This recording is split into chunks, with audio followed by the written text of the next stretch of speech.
Y'all don't hear us. Pull up a seat and motherfucking listen.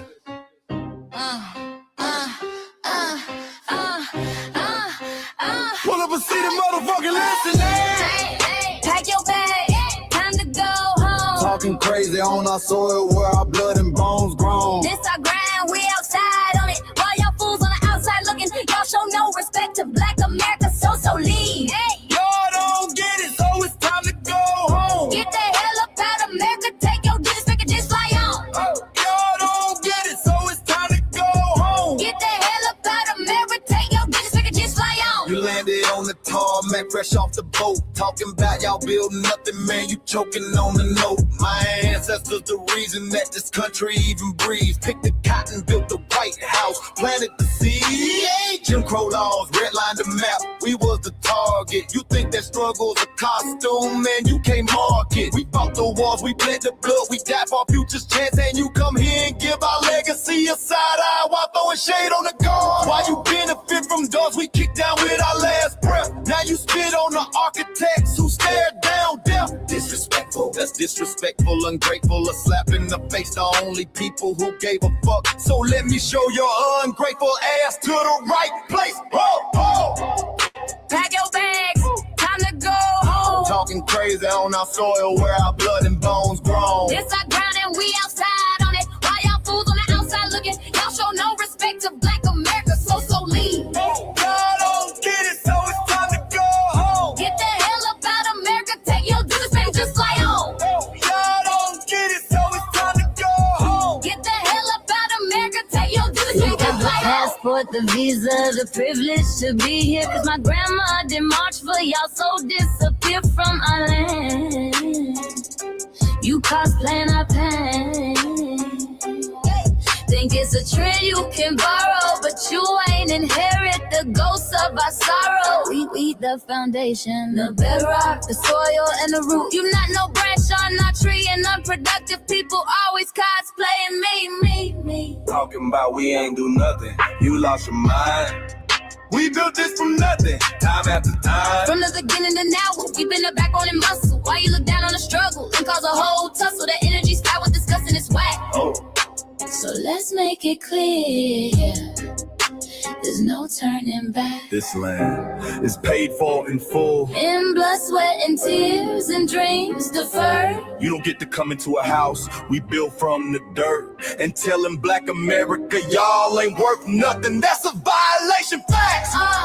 Pack your bags, time to go home. It's our soil on our soil where our blood and bones grown. Show respect, this our ground, y'all just tenants on a leash. Or get the step. Show no respect to Black America, so leave. Don't get it, so it's time to go home. Get the hell up out of America, taking your digits, I can just fly on.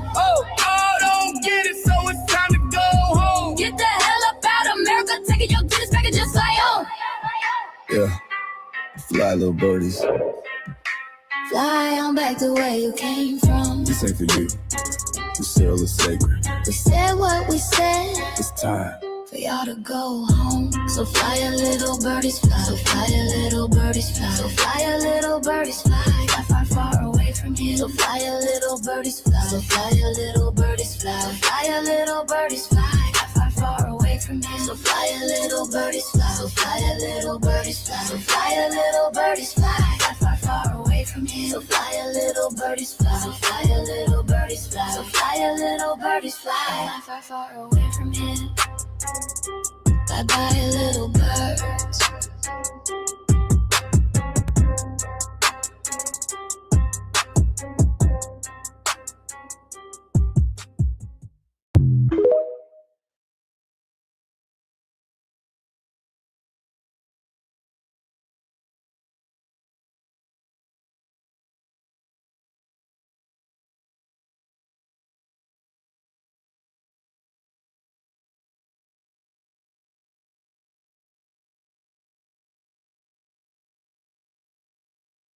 All viral. Man, y'all make sure y'all share this video and make sure y'all subscribe to All Viral Access Media. You know the vibes.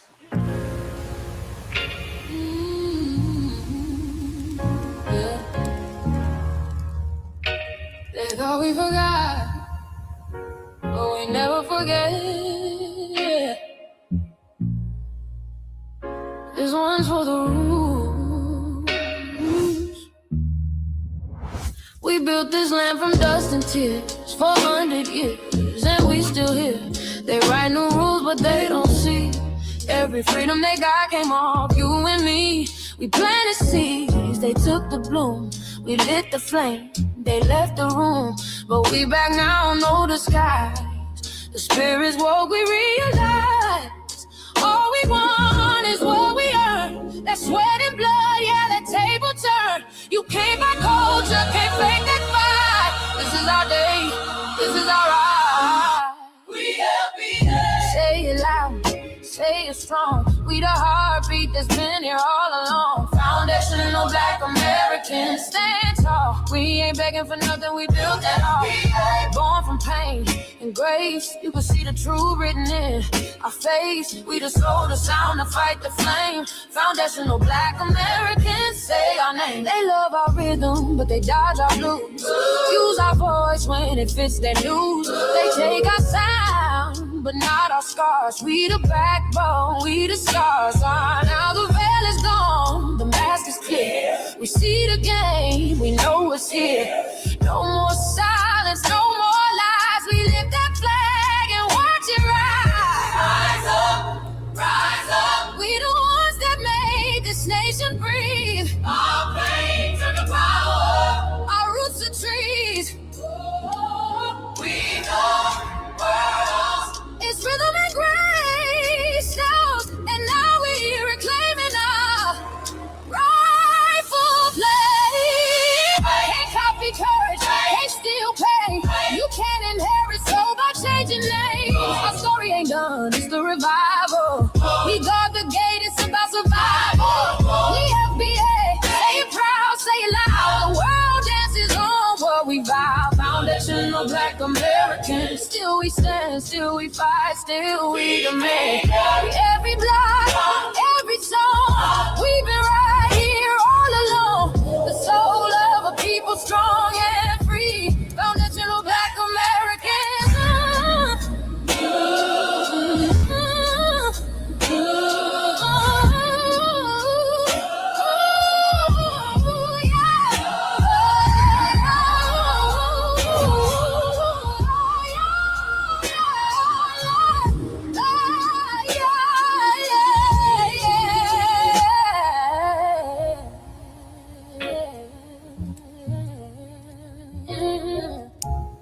We the first, we the rule, we the fire. Still rising, still here. Foundational Black American.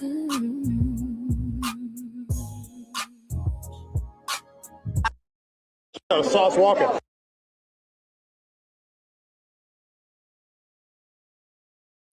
Greetings, Black family. Greetings, and thank y'all for tuning in to another episode of the Frontline Black News. I'm your host, Chan Kruma, and we're joined with our other host, Lady Che.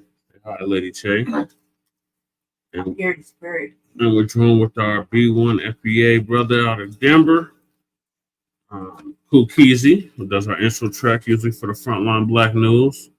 He's at work, so he's going to be tapping in. Peace to the family. I'm here.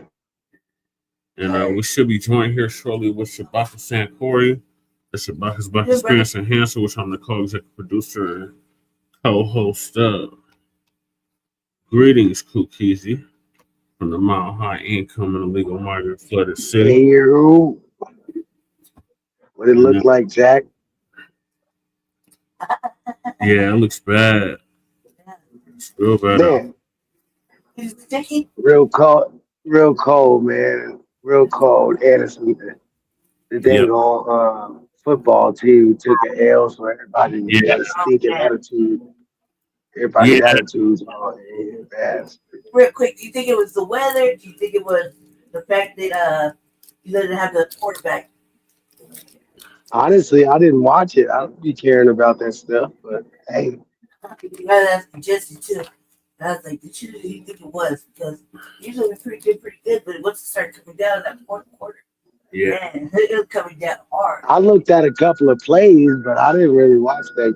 I don't be watching it. sports like that. Wish we would have went for that field goal in the first half. But it is what it is. We got further than most people expected, so that's what's up. Yeah. So on this season 6, episode 10, part 2 of Frontline Blacc. Oh yeah, it snowed in New York too. Jab said, yep. Mac, Twin, Jab, and KNOCCED's in the building. In the chat. Well, Mac hasn't showed up yet, but he should be tapping in here shortly. And on the season 6, episode 10, part 2 of the Frontline Blacc News, we'll be discussing several topics.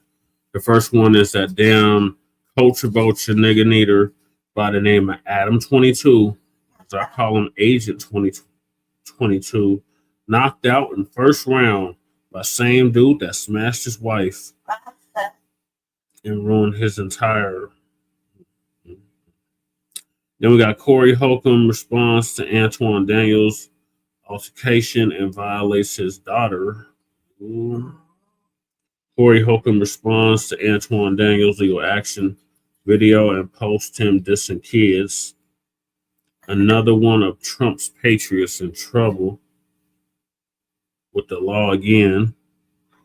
Is Willie decompromised? Yes.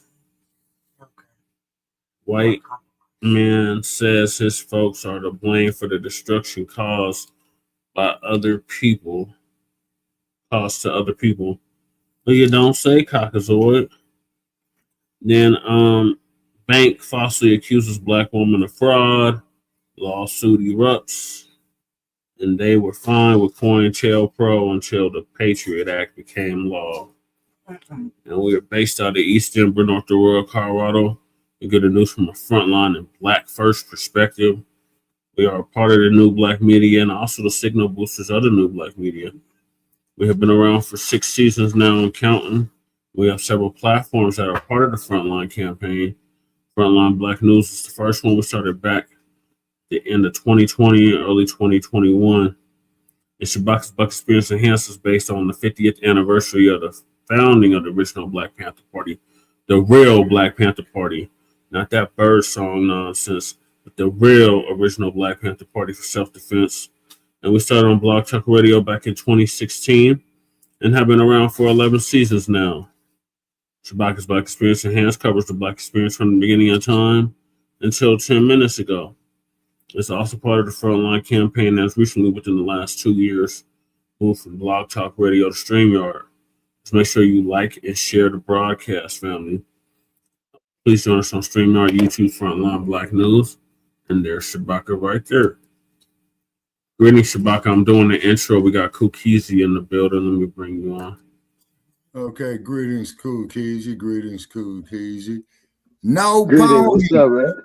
Oh God, no lambs either, Shabaka. Good, man. I saw they got chopped up. Make them lamb chops, man. I'm glad them busters lost. Oh, I'm sorry, Mac. I didn't see you. I'm glad you've I been knew you here. were there, man. You know, hey, Mac 285, how you be? What Jab I think about says, what do you Tank think Davis, yeah, there's some shit going on with Tank Davis, man. You know what I'm saying? I hope he don't blow his career because he's got some legal issues going on. But Tank Davis is bad, man. I love me some Tank Davis. Hey, salute Argvelli, if I'm saying that correct. Yeah, that's Jab. That's his other name. Oh, okay, greetings to you there, Jab. How you be? How you be? How you be? Okay. All right, so I was going through the intro when you came on, Shabaka, so I'm going to continue that. So please join us on StreamYard, YouTube, Frontline Blacc News. The links to all of our channels are in the description, including Frontline Blacc News. Okay, send me the link. Yeah, I'm sorry, Jesse. Send me the link to share if possible, if we're going to share a link. I'll send you the link to the show. Yeah. Okay. And my mama's been dead 43 years ago today. Wow. Like I said, a big resting power to her. Oh, absolutely. Here's the link, Shabaka, for the actual show. Noted. Okay. So hopefully, you know, we'll get some people here that want to talk intelligently. You know what I'm saying? But however, you know, there are assholes who are out there. You know what I'm saying? Which is fine. You know, which is fine. You know, let's just see if they got some balls to step up here. You know what I'm saying? All right, Sprocket. So, make sure y'all sub up to the Frontline Black News YouTube channel. Make sure y'all sub up to Frontline Black News too. Hey, salute, Fresh. That's the backup channel. Please sub up to that channel because if they try to take Frontline Black News down, we have a backup channel. And then my page, Jesse Parrish, aka Che and Kruma. Make sure y'all sub up to that. Lady Chase channel, the RBA, the Revolutionary Agenda. Make sure y'all sub up to that. He said I'm supposed to be on Aiden Ross brand wrist boxing, and peace be upon to your mom, Shabaka. Oh, thank you, man. Appreciate that. You know what I'm saying? And then the Jay Militant's channel was Cracker TV with Jay Militant, our cousin or our local out the Bay Area. And then our brother Kukizi, who's in the building with us right now. His link to his channel is also in the description. Good. By way of New York, Breeze Omega. His link description or link to his channel is in the description. And then we got Black Power, our brother out of West California. He's now in Houston, Texas. He was live earlier. His link is also in the description. And last but not least, our young brother Black Truth United. Want to come with the B1 Rolodex for FBA and B1 businesses. His link to his channel is in the description, and also the link to submit a business to the Rolodex is also in the description. Also, we have the petition for reparations, the change.org petition. Make sure y'all sign that. Yes, sir. Paul Burris on the cease representing the Black Panther Party. Sign the petition. Yeah. That link is also in the description. Also, Lady Chase GoFundMe is also in the description. And we got copyright disclaimer under Section 107 of the Copyright Act of 1976. Allowances made for fair use. Yeah, he did. You seen that? Yeah, we covered that yesterday. Cool Cars is Cool Keys' other account. Copyright disclaimer under Section 107 of the Copyright Act of 1976. Allowances made for fair use for purposes such as criticism, comment, news reporting, teaching, scholarship, and research. And I do not own the rights to the music. And if you don't understand racism and white supremacy, what it is and how it works, everything else you think you understand will only confuse you. In all 9 or 10 areas of human or people activity, and that is economics, education, entertainment, labor, law, politics, what we call it politics, religion, sex and war, and some say health and nutrition, in all 9 or 10 areas of human activity or people activity. And that was by the late Nellie Fuller Jr., who transitioned almost a year ago now. Can you believe it? It's been almost a year since Nellie Fuller Jr. passed away. Wow. At the age of 95, ProduceJustice.com. Yeah, that's crazy. Yeah, and then like they say, when an elder passes, man, the whole library goes with him. Yep. And when you it's still a lot of that stuff is still up. I constantly listen to him. Right. Shout out to Carlton Way for that. When you a black person are captured by any, or Carlito's Way, I think it's Carlito's Way. When you a black person are captured by any race soldier, you must never fuss, fight, or flee. Comply and defend yourself in court. Also by Nellie Fuller Jr. And shout out to Mr. Bobby for keeping the show going since Nellie Fuller Jr.'s passing. Produce Justice on YouTube, ProduceJustice.com. And when last but not least, we got racism and white supremacy is conscious and subconscious behavior to maintain white genetic survival, to prevent white annihilation. And that's by Dr. Frances Cress Wilson, who transitioned exactly 10 years ago now at the age of 90. Or excuse me, not 90, 80. She would have been 90 this year. Full life. And big shout out to our FBA brother Tariq Nasheed for paying for her funeral, along with several others. So those are the topics. Make sure y'all hit that like and subscribe button. Also, he has a piece in there for Dr. Francis Cress Wilson at the Hidden History Museum. Okay. So those topics, make sure y'all hit that like and subscribe button. All right, Shabaka, what we're gonna say before we get to the Agent 22 getting knocked out? Okay. All righty. Yeah, you talking about the case there in Minneapolis, correct? No, No, not at all. I do know a little bit. We talked about that yesterday. Okay. Nah, he got more than knocked out. Now, what happened with this cat? Come on, Shabaka, you're holding up yourself. This is another one of the. I'll give you a kind of a preface. This is another one of those the leg grabbers. We're getting ready to see some more leg grabbing and you know the W fighting technique. This is a culture. Oh, you know how they fight. He has a podcast called No Jumper, where he puts gang members in compromising situations. And he attacked dude's legs pretty good, doesn't he? Yeah. He went after that leg right away. Uh-huh. He didn't get one hit in. So Adam 22, otherwise known as Agent 22, knocked out in first round by the same dude that smashed his wife, Shabaka.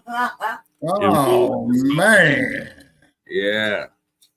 His wife is a porn star. Oh shit! Well, he fucked up with that, man. You know those ain't number prostitutes on tape, man. Come on. San Fernando Valley, man, is full of it. Adam 22 looks like one of them drunk dudes outside of the club at Lodo's, Denver. That's that's exactly what he looked like. Adam 22 is one of those cultural appropriated motherfucking stupid ass white boys, but he's also come on, bud, you tough. What do you want to do, dude?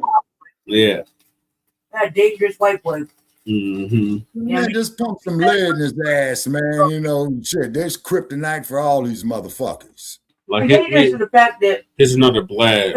He's a motherfucker that gets you to go and sit there and talk to you and shit, and motherfucker get all comfortable and start spilling their motherfucking secrets. Stupid. Maybe you know they're in jail or dead. Oh no, fuck that, man. Yeah, just go ahead. Go just straight to the industry. I have a question about this little clip anyway after this. All right, so Big Anthony spokesman, shout out to him out of Houston, Texas. Gonna give us an update on that. Shout out to Urban Politics TV, UPTV. He's been talking crazy. Sauce Walker is fake rich. He's making Texas look bad. I'm about to smack the you when I see you, Sauce Walker. You a fake blood. You dead when I see you. Yo, Adam. Yo, I don't know what Adam is. TOS. You got to get banned. Nah. Yo, me? I'm gonna show him what's up. Look, the star. She want to fight me. Hi, nice to see you. Never let a man. Never let a man. Oh no! Oh my God! Never. No! Oh! Wait! No! This ain't going long. Oh my God! Hold on! No! Hold on! Yo, he practices score punch, not take a punch. Bro, Adam, what are you doing? It's going down. Yo, Blacc, you set him up. No, I didn't. You didn't get him good training. You set him up. Yo, what the fuck? You set him up. I get him. Grab his leg, Adam. You want Yeah. Come on, Adam. What this way? Go 22. Now, we're sanctioning body, sanctioning bottles. This is some tough man shit.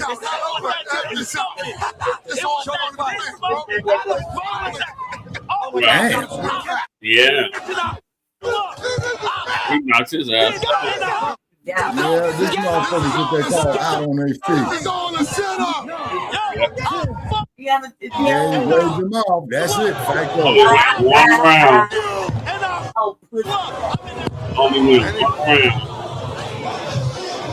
Yo, it's Big Man, the spokesman, man. We back. Another edition of Urban Politicians TV.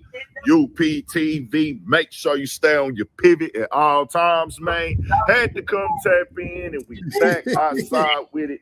H-Town, Texas streets once again. Getting my flip on through the time, trying to get some things together. We got this storm about to come in for the winter, but I had to pull over here in the cut and let y'all know.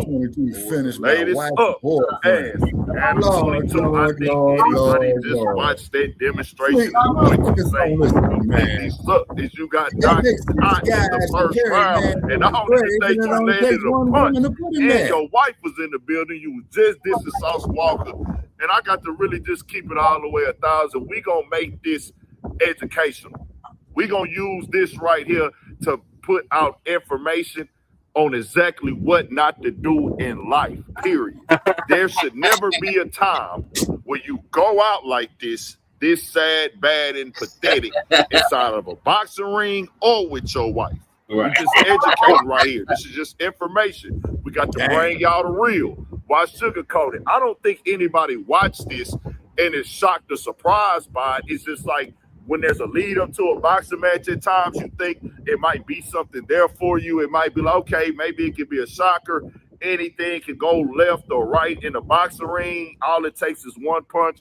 Boy, Sauce Walker will whoop Adam 22 on his worst day. And you got about 100 pounds, and at least I'd say about Adam probably maybe 6'3", 6'4", Sauce about 5'9", maybe, and 100 pounds. But Sauce would knock you out the same way Jason Love did. He came onto my Instagram page recently, said something disrespectful to me. I want you to know this. I knew you had nothing from the shoulders. I'm not no dude out here fighting and squabbling and all that in the streets. That ain't never been my thing at all.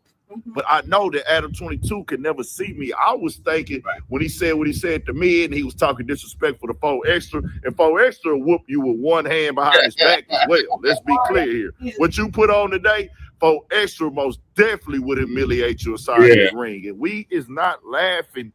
At this point, you the type of dude, you finna be so down bad, people is not gonna be laughing at you. They're not gonna be laughing with you. They're just gonna even be like, this dude's nothing but a joke. Like that's just old Adam. He's special over there. He just a dude that's just known as begging for attention. Like you was really putting a shame to your last name, bro. It just is what it is. This is not what any man should have going on. Bro, let me be clear with y'all here. I said what I said about him talking crazy to Sauce Walker. This is why, because I know he not like that. I know you're not ready to punch on nothing, but you think you could talk disrespectful to people. This is the reason why in our culture and how we live, respect is key and it's mandatory because you're not really ready to do what boys is ready to do. This was inside the ring. Now think if y'all was outside, man, what would have really happened to you? Think if you had to fight somebody like 4 Extra and he'll do this to you exactly what Jason Love did to you with one hand. Yeah, that's that. And let me tell y'all something about respect tonight. Adam has no respect for himself. Any dude that will let a man sleep with his wife multiple times and try to make it seem like it makes sense and make it seem like it's cool, because he really didn't have a choice. Let's be clear here. He tried to word it in a way and like act like he was giving his wife his blessing, which we don't want to say blessing because he don't believe in God. But acting like, okay, yeah, she came and asked me for it. That was her telling him, hey, I'm going to go smash this guy Jason Love. And not Jason Love, smashing him inside the ring. Punched him down, boy. This was sad. It's bro, like water, man. It's everywhere. What do you really have going on? Get your game up. You shouldn't have did it. You brought this on yourself. Anybody that begs for this type of abuse, just remove anything from him that's like, just like, let me be real with you, bro. Might go stop. We done got to this point in the world where it's go viral or die trying for dudes. But Adam is so pathetic that he can't even go viral no more. If I'm just keeping it 1,000, bro, like this right here is not going to be viral for you. This can't be how you planned it out. This can't be what you was expecting, and your wife is just not going to tell you directly like, hey, not only did I lose respect for you today, I've been lost it to before you even got in the ring with him. But now you just reminded me this is nothing more than business, me being married to you. Just keeping it all the way 100. And to be honest with you, I'm the type of dude like this. If I was Adam, I wouldn't even lie to myself. And if the girl respects you after going out this sad and bad, not only did her back get beat in, but your head got beat in. If your girl is still with you on that type of time, bro, after this is one of those situations where you got to look at her and say, you got to be outside of your mind to even still have respect for me at this point in time. I'm just keeping it all the way 100. Hey, Adam, dog, you got to chill. You can't do nothing to Sauce Walker. Like I said before, I stand on what I stand on. If I saw you put a hand on Sauce Walker in front of me, I would get up in it. It is what it is. But at this point, you just went out so pitiful and pathetic. It's like, man, your boxing skills. I feel like I'm beating a child, bro. You can't see like none of my partners. You couldn't be able to look at none of them from the shoulders. You couldn't look at none of my little brothers, my little cousins, bro. Like, you really is down bad. That is sad. And you did all that training. Man, you got the that was an easy lick for him because what was y'all doing? Like, what was y'all doing inside the ring? Who trained? What was y'all practicing on, bro? This is downright pathetic, dog. I got to keep it all the way 100, but hey, this is boxing. We just talking about the sport. Who trained this motherfucker, man? Talking about this right here. And you got his money too. I think you should lighten up and take some of that tone out your voice, man, because you didn't have a chance, and we can see this is not who you is. But tell me what you think. Oh, Lena, the sperm cleaner. Stay on your pivot. Mo coming. What? Watch that. It's like water, homie. It's everywhere. Yeah. It's everywhere. And no disrespect to the women. Okay, she gonna fuck whoever she wanna fuck. What this nigga getting upset for, man, is quite obvious that she lost interest in you. You're probably not doing a job right.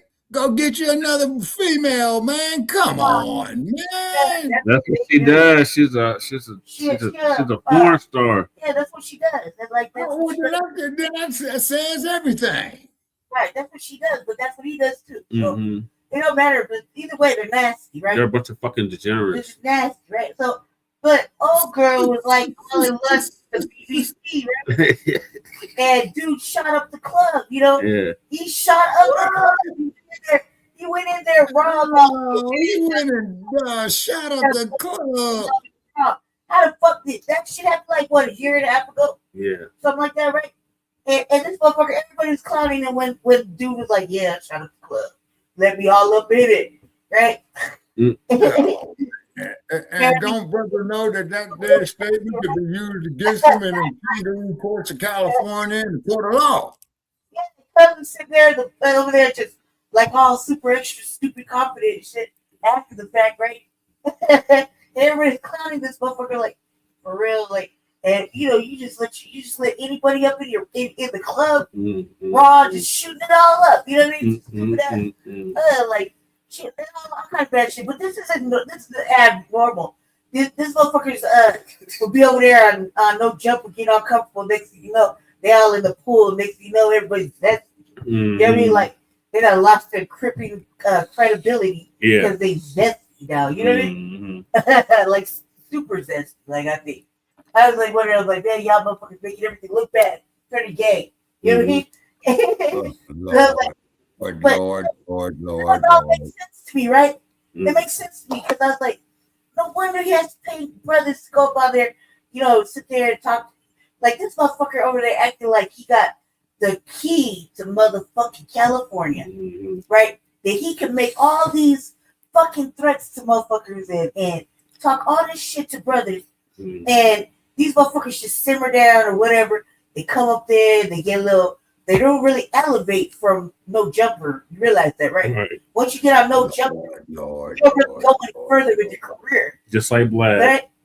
And that's what, and nobody even realized that, but everybody constantly selling their soul to this motherfucker, right? So they go up there and they either get indicted or they motherfucking, you know, we done seen a couple motherfuckers lose their lives. Yeah. Fucking around with no jumper. Because you got, you know, you like a fucking investigatory motherfucker. Then go clip the shit up and put it all online right? Just for clicks and views. Oh boy, lost his hand down there. Well, that was acting stupid. Like, first of all, we knew he was acting stupid when he fell off the curb before he would get the fireworks. Was that for extra that did that dumb shit? Yeah, that's his fault. Like, let go of the fireworks, stupid. Right. You know what I mean? Like, what are you doing? Like, then you gonna drop that shit when you're rolling around, fucking throwing them on the street. Like, drop the shit, let it go. Right. You know? Let that shit blow up in his hand. Yeah, but either way, you know what he was doing. He can't really be blamed for it. But the fact is that they had Forrester like Sundays acting like he was like a little no jumper bodyguard kind of. You know what I mean? Mm-hmm. At the same time, talking shit about him. And then when that happened, then they really thought they like he could get over it. But look, he only, I don't know what the damage is, but I know for a fact when like for a motherfucker that has a hand that's fucked up, that ain't never stopped me from slapping the fuck out of nobody. Yeah. Wow. I'm a left-handed motherfucker too. Wow. So it ain't never stopped me from slapping the fuck out of nobody quickly. Right. If you're gonna fight, homies, get fight for some money, man. Damn. Right. It all makes sense. That PU is like water. It is everywhere. Look, you probably it's like a bus. If you miss one, homie, catch another one.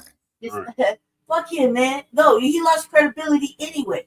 Dude, what is that? A charity fight? Like, does that even count? That's like a baby fight. You know what I mean? What, like, really? Like, what was the point of that? Like, really, I want to know the backstory how that happened. Because, like, you face Sauce Walker. You gonna face anybody really after that. Right. If you fighting a motherfucker that beat the back door out of your motherfucking of the club of your wife. I mean, back door out. Like, and he was like, yeah, I mean, she keep calling me. Yeah, I'm sure. I feel sorry for dude, man. That motherfucking long, sharp dude sit there all wide-legged, like, yeah, I beat the club. Like, but he didn't say it like that. He's like, yeah, I did that. Yeah, we bet you. And the cold part about it is, Lady J, they got it on videos. That shit go viral everywhere that man go, man. Everybody gonna be, snickering at him. Yeah, man, this your boy got his ass whooped, man. All that. I mean, damn. Oh, no jumper now and have a serious conversation without bringing that up. Right. I'm like, and then let me say something slick. I'm like, I don't even know why you talking. That was like a charity fight. Right. As soon as you walk out this door, man, they're gonna be like 9-10 crips outside waiting outside your house. Right. What you talking about, cuz? Right. like keep talking shit, bitch. You know what I mean? Because that's what he does. Yeah. That's what he does. And then he wants to turn it around like he a victim and shit. He does that old Karen shit. Oh, fuck him, man. I'm glad. I wish you would have known the backstory. Like why that even happened? Because what was he training for? Was he in there taking lessons on how to grab the corner and take the knee? No, but that's just it, though, Lady J. I could tell, but not cutting you off, Lady J, but I could tell this motherfucker did not train for this fight at all. Right. Right. They're like, that was a sparring match. Right. That was a fight. That was a sparring. It wasn't even a sparring match, Lady J. It was a straight wipeout. Right. I mean, like, it might have been sparring for the other dude. Yeah. For the porn star. You know what I mean? He's in practice. God, damn. Pick his teeth. All you men folk out there, listen to an old bastard, okay? Like, kitty cat is like water, gentlemen. It's everywhere. Yeah. If you miss one, it's like a bus, you catch another one. But to go out there, man, and to physically fight for no fucking money, you crazy. Right. What was the point of that? You didn't get no clout. That's my point, Lady J. Bitch, man. Like, as old as you are, you look like a total bitch for sitting there fucking for all these years, not only cultural appropriating, and eating off the plate of our brothers, man. Yeah. You know, like that, like eating off the plate, like the shit they go through. You know what I mean? And then turning around and using it against them after they already served time and shit. Like, more, you know, it's like crazy. But yeah, that was nothing. Like, what the fuck was that for? Like, what was that for? You were training them right sitting there on fucking buckets, chopping it up like. Oh, lady, Jay, them motherfuckers sat there and trained at a bar drinking. Open your eyes, Adam. There's a punch coming your direction. But that's just it, though, Lady J. If you would have got some sparring and some road work in, see, he would have saw that shit. Damn. Right. Throw a punch. Do you need a helmet? He beat him. No, Lady J, that's what they got the headgear for, you know, when they spar. And you might as well give up. I was like, use a pitch. When were they practicing? I mean, dude is fighting. Right. God. No disrespect to the ladies, but dude is fighting over public property. Understand? Property too. It's his property. It's his wife. It's just his wife. Then that motherfucker need to be up there before Lynn Toller or Mathis or what's that crazy brother, Judge Judy in divorce court. Yeah. That's probably like the BBC, and he knew it from jump. So he's always, you know, like that's what they do. That's what they do. And you know, she ain't got no motion. Dude beat the club up thoroughly. Oh God. Thoroughly beat the club up, and he was all proud to say it, and we was like, ha ha ha, stupid fuck, never. It's crazy. He beat the club up from the back area. Oh my goodness. Wide fuck open from there after that. My goodness. My goodness. I am just totally amazed. Back door to the front door wide open. Dang. That's I disgusting. mean, damn. Dude didn't get no sparring in, man. He didn't get no road work in. You know what I'm saying? That dude was hurt about it. Remember when he heard about it? I thought we were friends. Yeah. Hey, you stupid fuck. Yeah, you friends. You should after all that, right? I was like, you're stupid. How you be friends? First of all, how you gonna approve this, you cuck? Right. Second, how you be friends after the fact because you like the shit? You know what I mean? She was harassing him. Don't be calling her, she called me. Good God. Boy. That's how they are. Oh, white girls be like, man, of course you want that long and strong cut. Of course you do. Nobody wants a bar-ass hot dog when you could get a motherfucking kielbasa. Come on now, stop it.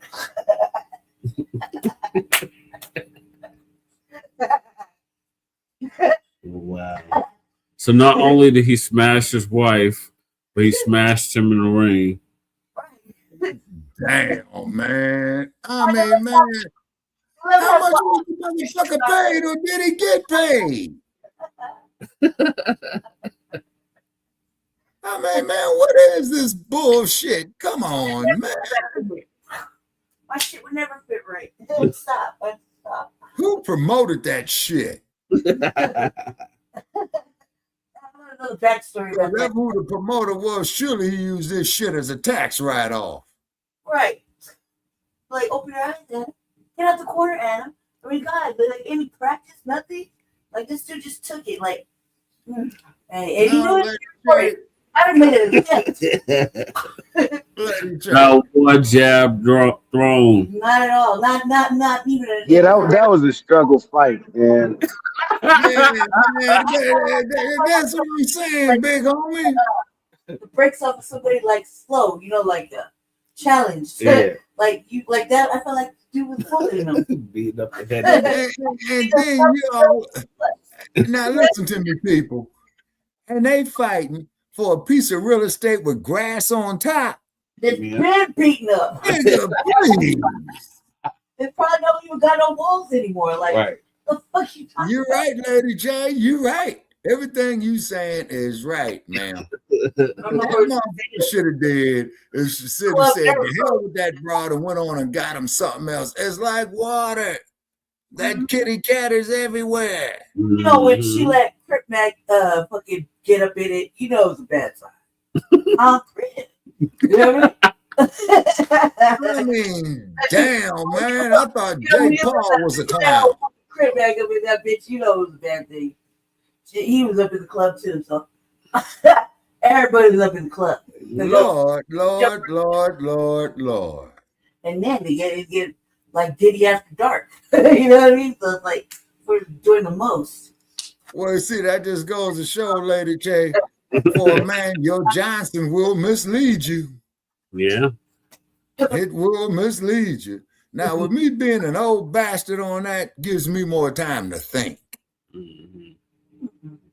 Before I go on a venture. You see what I'm saying? First thing, now let me give you, you're young and some knowledge. First of all, you got to look at this woman's background. Okay, she likes to sleep around. She does porn. Okay, so that should tell you everything right there. Right. He does porn too. Ain't got no motion. And he does porn too. There's porn too. It came across an adult feeder too. I was like, good God Almighty. Does porn? Okay, cut. Get out of here. You're done. Exactly. Right. You know what I mean? It's a wrap. But nobody should go on there now without bringing that up. I should be the first one to talk about. If I talk about shit, I'd be like, no, wait. We gotta have shit. Whoa. My. I'm speechless. I just don't know what the fuck to say. You should know, man. If you ain't got no motion there, you ain't got no motion in the ring. Stop it. Like now, Lady Che, I'm gonna tune you in on a secret. When these fighters, okay, and I'm sure our man there, the fighter, who's our man there in New York, Brother Che, who boxes, who joins us sometime. Yeah, you talking about Jab? He's in the chat, or at least he was. Okay, what's up, Jab? And if Jab could come up here, he can give some more expert advice on it. If you sign a fight, then you got to isolate yourself. You see what I'm saying? Away from that piece of real estate with grass on top, because that's where all your damn energy is going. Yeah. What happens, man? Burning your mouth. I mean, I feel bad for dude. You know what I'm saying? But then that wouldn't have did him no good either. It don't matter if he would have trained.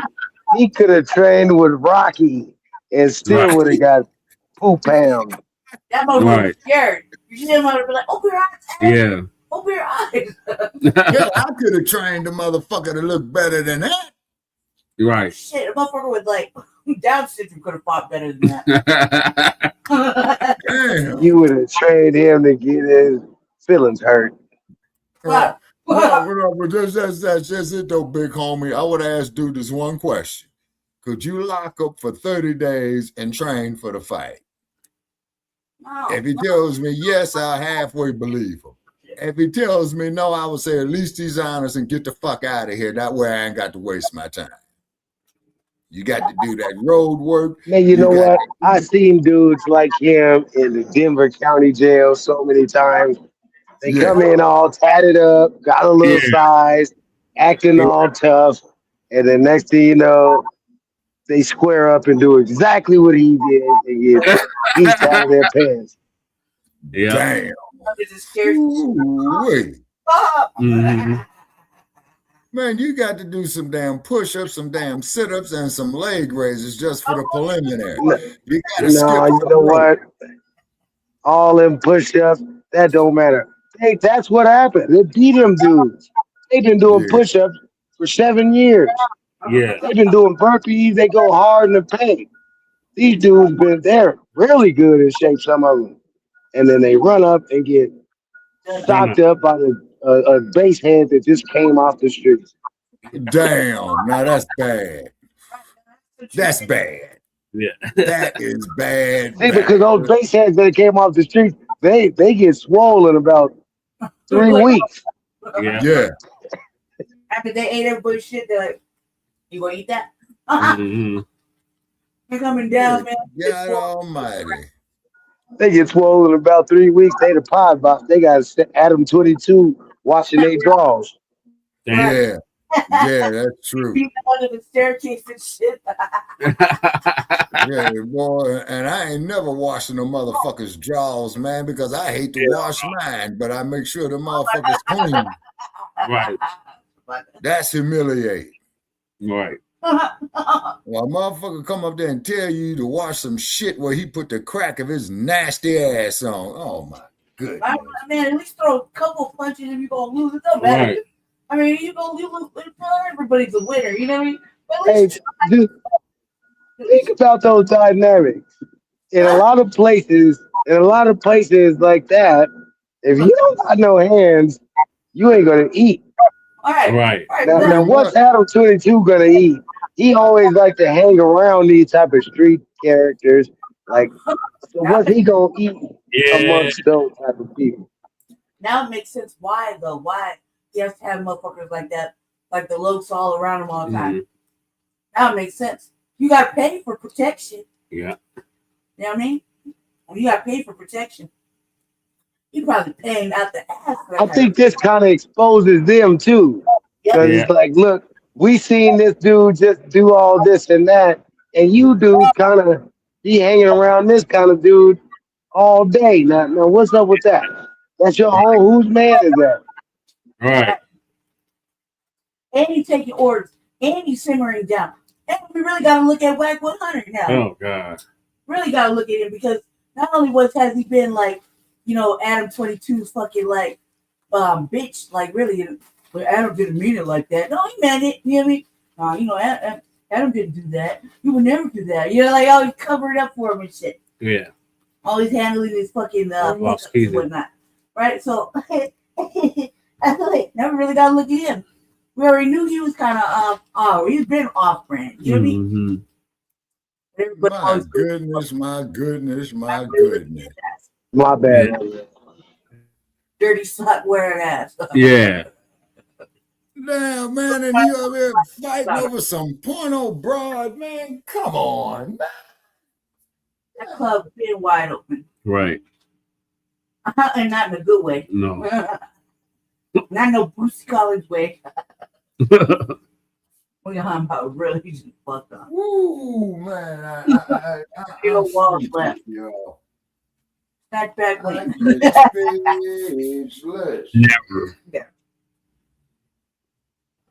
It will never. This the dude they taking orders from him. Right. Yeah. You know, you got he lost all credibility, man, in the set. You know what I'm saying? Right. Like his value to All these tough street dudes is taking orders from him. taking orders from him, man. And I'm like, Well, he no, lost his credibility, man. They're gonna have him washing everybody's jaw. ask for it. Yep, he's paying for it. That's the only way that all these years now it makes sense. He's been paying for it. Mm-hmm. You couldn't have did it off the straight. You know what I mean? You had to come off some money. You should have come off some money. Because nobody ever elevates anywhere. Not even the motherfuckers that come after he done. Got them to spill their secrets to fucking, you know, he ate off the plight of black people. Yeah. Like the pain of the brothers. You know what I mean? Yeah. Like, that's some serious shit. They ever, you know what I mean? The motherfuckers come from like, you know, bad backstories or whatever, right? You know, he done ate off the pain of that. Mm-hmm. He ate off the pain of that. That means he's got money for it. Hey, Cruz in the building. You see what I'm saying? He's a culture vulture. Cruz. What's up in the shy, homie? Mm-hmm. What up, crew? Damn, man. I'm talking about, man. They say Black Panthers had to change name to Black Lion. No, they the fuchsia colored lion. Yeah. Man, good God Almighty, man. What's up? I just hate to see a grown ass man go out like that, man. Dang. And they only can eat avocado wraps and make sure they're gluten free.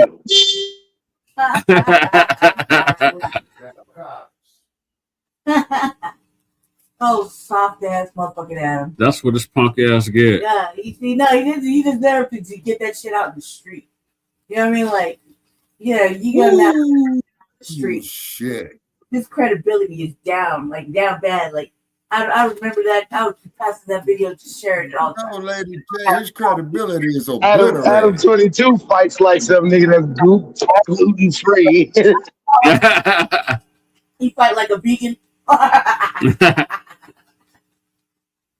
I agree with you, Crew. We definitely gonna get it.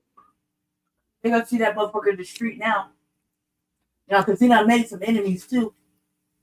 Fucking off motherfuckers' careers. Not one. Hey, Crew, I got international solidarity. I think all the people from the different nationalities that are America, I support them going to build their own countries so we can go there and visit and have somewhere nice to visit. Right. That's the solidarity I got. Yeah. I support you getting on the plane. Right. Pack your bags. Time to go home. Oh my God. Take this deodorant with you. Uh-huh. Yeah, it is great. Damn, boy. Lord. And to think, man, that this shit is going to be viral, man, and there ain't no way he can get rid of that shit. No, it's already been viral. It's Adam 22. Right. So he made himself a little name for Peter Culture Buck. Mm-hmm. And a lame. But this is worse. This is worse than being a lame. Right.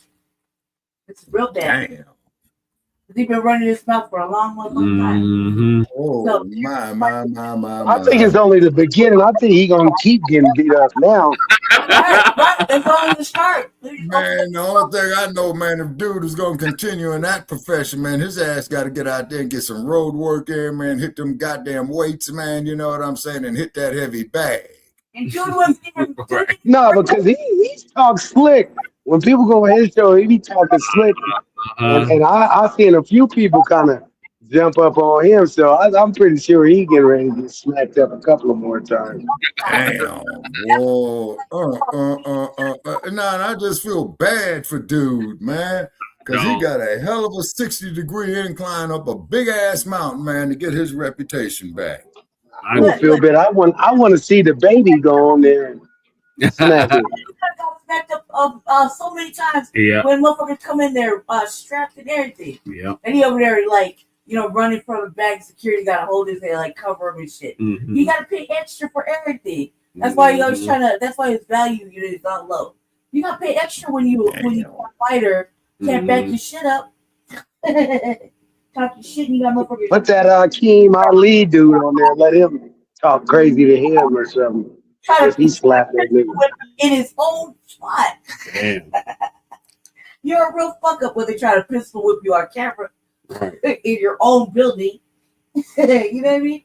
Right there, with their old people right there. Yeah, and didn't somebody spit on one of them dudes?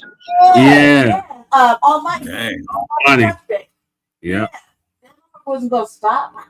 Those are just some known suckers. Yeah. Everybody disrespect. They just violate them dudes. Mm-hmm. Yeah. That motherfucker was like, they spit on the white boy. Yeah. They got up and hit him. They feel like he can't come over. Well, hi, Mr. Days of Muhammad Ali whooping ass, man. After I see some bullshit like this. Somebody either over there. Okay, that's like the second time, when he finally let him go, that was like the third time out of Almighty spit on somebody. All right. And with a flip knife too. I'm gonna move us along to some more Jerry Drummer. Corey Holcomb, comedian, responds to Raccoon Anton Daniels. Oh, okay. Let's see what that's all about. Oh, Corey. And violates his daughter. Violates his daughter? Yeah. Verbally. Oh, I was about to say. So big violating his daughter, and that motherfucker still walking around, man. I don't do no. You say a lot of. I don't either. You okay? That case don't hurt no feelings. It's probably better this way because I just proved my point. Be down. You proved the point. Homie, just gone, man. Just gone, man. You gone. Why is that nigga sitting down? Right. Hey, homie. All right, I'm out. Get your bitch. And walk over there with your bodyguard and your. First. I'm a Christian first. Boy. Oh, God. You use your paper to would normally never be around. You ugly. He is the ugly ass brother. You ugly. You brag on having no children out of wedlock. You got a picture of his daughter? I'm a dirtbag. You got a picture of his daughter? This mother brag on not having no children out of wedlock. What happened, D? It crashed. That's the brawl. We good. You got the clip with his wife? Play the clip with that nigga wife. By the way, if I get under your skin, you know where I'm at, homie.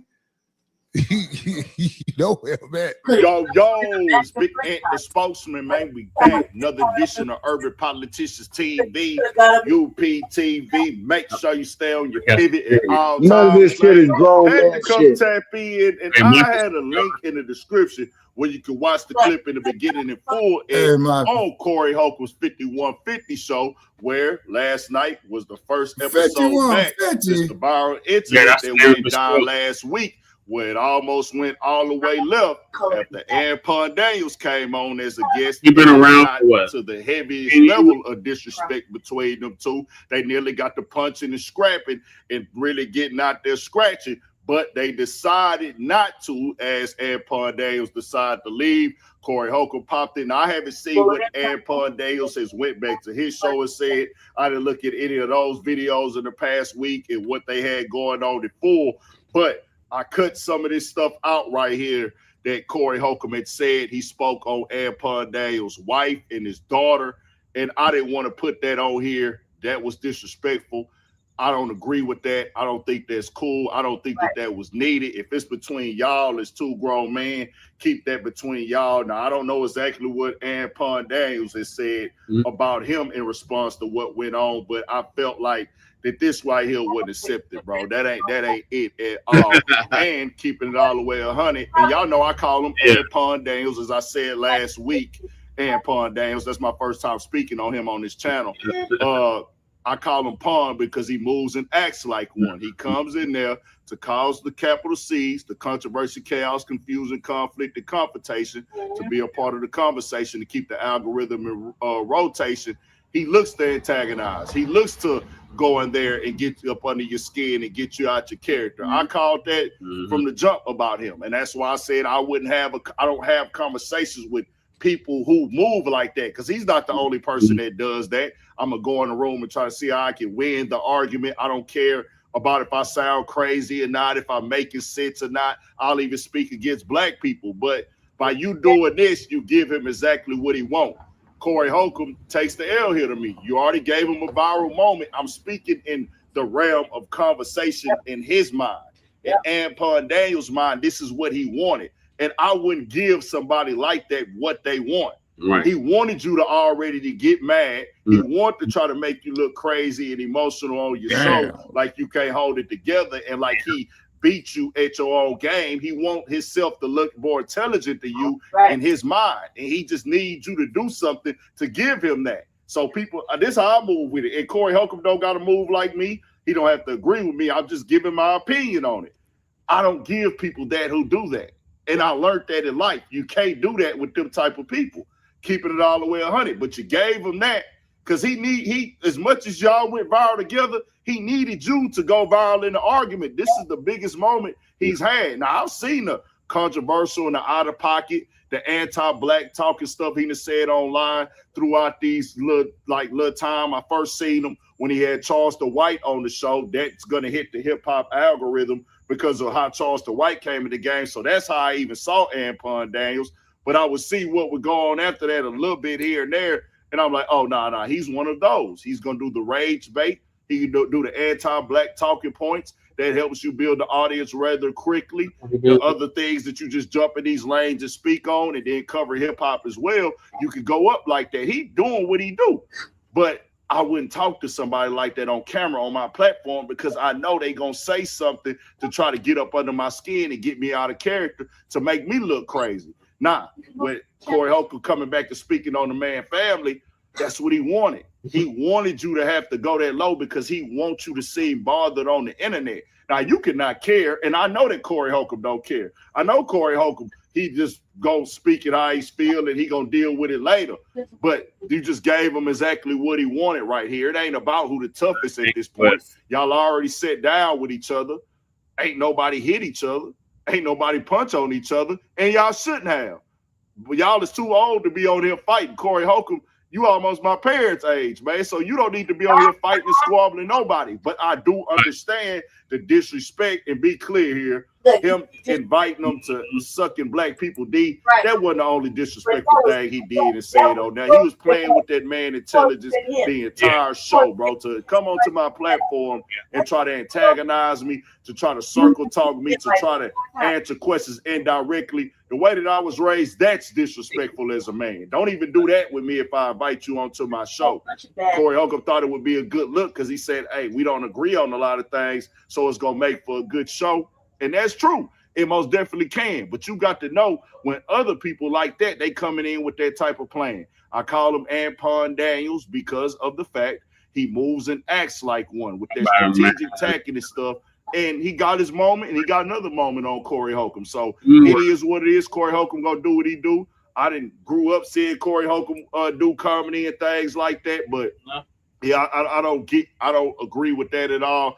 With that stuff, bro, playing people, family, and wives. And if it's between y'all, it's between y'all, man. Y'all didn't punch in person, so it just is what it is now. But tell me what y'all think. We got more coming, more videos. Make sure y'all tap into the Urban Politicians TV, Patreon. I got different videos on there already uploaded. Got a live stream that I did. It's going to be exclusive stuff you can't get on YouTube. Just raw and uncut off the top, covering different things, man. By choice, not by force. Stay on your pivot. More coming. Tell me what y'all Watch think. that, because that'll go bad. Call it what you want. I don't do no. You say a lot of. I don't either. You Okay. That case don't hurt no feelings. It's probably better this way. Because use your paper to would normally never be around. You ugly. You ugly.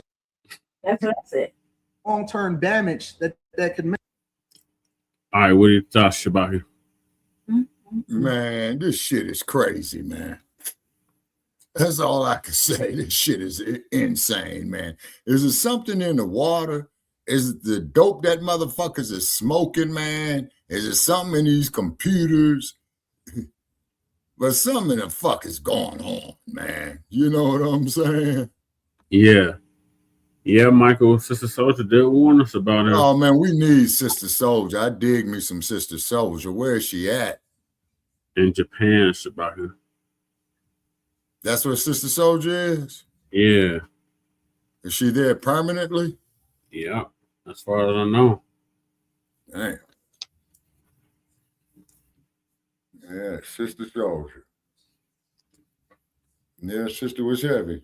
Just like with that last episode they did. What was that there with her and Jasmine Guy, Different World? Yeah. She was talking about the rebellion of 1992. Yep. And said that was the last time I saw Sister Soldier publicly. And like I said before, she was doing a book signing in Oakland, man, and I missed her by 1 hour. Damn. I know.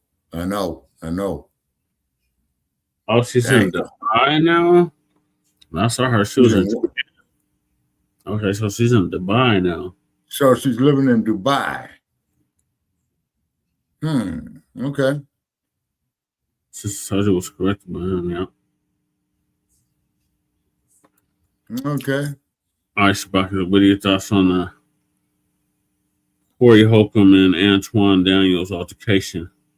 Yeah, well, man, I think it was unnecessary, man. You know what I'm saying? Discuss, the differences like men, you know what I mean?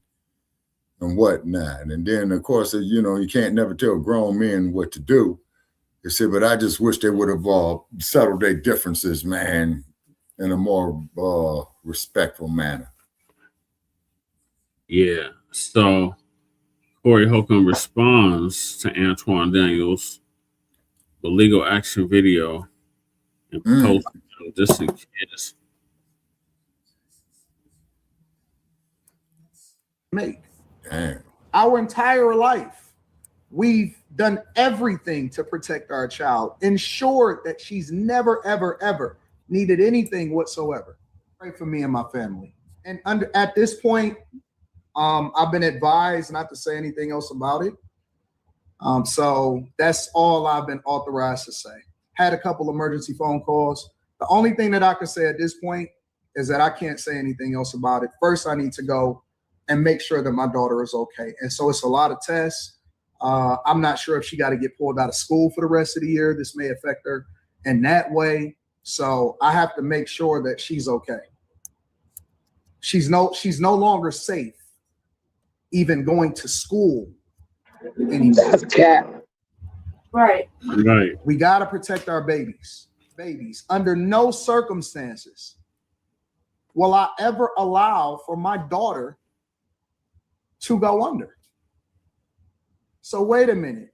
Are you guys telling me, some of you, because I see the overwhelming majority of you are logical, are you guys telling me that it is okay for people to go after underage children?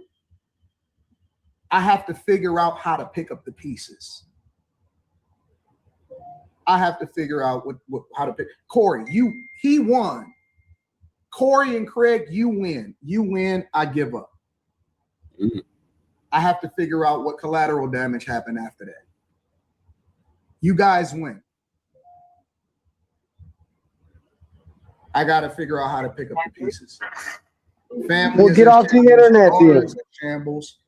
Literally having my wife take her over to get evaluated and figure it out, because crying inside of the principal's office trying to figure out what to do. No, man, what kid is watching this motherfucker?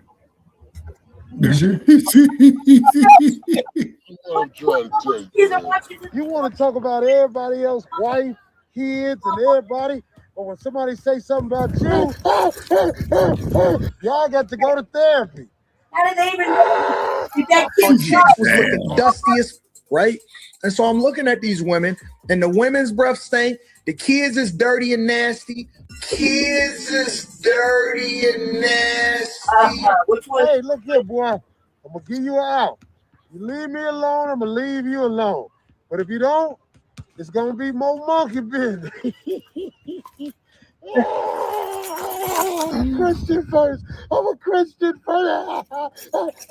Yo, it's Big Ant, the spokesman, man. We back. Another edition of Urban Politicians TV, UPTV. Make sure you stay on your pivot at all times, man. Had to come tap in on the latest installment between Corey Holcomb and Anton Daniels. It is went up another notch once again. Now, I put that clip right there, and I had to put Corey Holcomb's face over it because we on YouTube, and they've been kind of little, you know, just having their rules and their guidelines. We on their platform, so we got to follow that, where he had a monkey mask on his face and was mocking Anton Daniels in a park right there and showing, hey, you talking legalities against me, you using the verbal language of possible lawsuits, security measures, actions taken, saying that you've been advised to be quiet. Well, I'm going to go ahead and show you what you done did in the past right here when you done spoke on people, kids, and wives. And I had a link in the description where you can watch that clip in the beginning in full from Anton Daniels' show that he did the other day, replying to what Corey Holcomb had did to the what he did on the 5150 show with bringing his wife and his daughter on there and mocking them and talking about what they had going on now. But Corey Holcomb is saying, hey, I keep it going if you gonna keep it going. And I say this, in that situation right there, Anton Daniels, you talk about people, kids directly, said very disrespectful things. I don't watch Anton Daniels, so I never knew that he was doing that on his channel. I believe talking about people, kids, is out of pocket, out of line. Right. Now, if you critiquing something in a way of like, hey, this is gonna be some educational stuff, and I'm gonna have something to say about how the parents are moving with the kids, but really name calling the kids, dogging the kids out, I don't agree with that, because kids can't defend themselves. That's my point, and that's why I stand. That's how I was raised. That's how I came up. So Anton Daniels doing on his channel is out of pocket, and there was another part on there. He was talking about D Wade's son as well in there. And like I say, if you're gonna critique what the parents is saying, hey, bro, you leading your kid down a path to destruction and things like that, that's like some, you know, educational or, hey fam, this can lead to some bad results if you keep parenting that way. That's the one thing as opposed to, hey, I'm really name calling your kid. I'm making fun of your kid's looks. I'm disrespecting your kid and calling them all type of wild names and cursing, calling them cuss words and stuff like that. That's a whole nother level of disrespect because the kids can't protect themselves and they not adults. The way I was raised, they off limits, right, but Michael. they're not. And Anton Daniels, you can say what That you was want the to last say. episode I don't know of how A the Different legal World. situation would work with Corey Holcomb mocking them on screen, but I'll say this. You can't come with the moral high ground here at all because the clips I done seen, you talking real bad about people kids. You using all type of names, calling people kids dusty and calling them nasty and whoop-de-whoop. Nah, you can't do that. You can't come over and say, don't talk about my kids, but I'll get on the internet and name call y'all's. Now, you can do what you want to do. That's you is who you is, a man. You got your own life, but you can't use that high ground with me at all. So Corey Holcomb is saying, I came to play chess now. What are we doing? And somebody put out the video. It was on Comedy Hype or whatever. And I can't play that here either, but we on YouTube. They put out the video of Corey Holcomb getting into that altercation with the woman where he had mustard in his face and they was arguing outside. She had put her finger in his face and he put mustard and stuff and a little altercation broke out. I don't know who put that, who gave them that, or was they sitting on that? I don't know what happened with that right there, with them putting that out right now. Crazy timing. If we keep it at 100, we can call that for what that is. But I'll be real with y'all. Corey Holcomb does not care. I'll be honest with you. He knows that. He lets it be known. He has it overstood. I don't expect him to care. We'll speak on it. I'll say what I don't agree and disagree with. His audience knows that he don't care.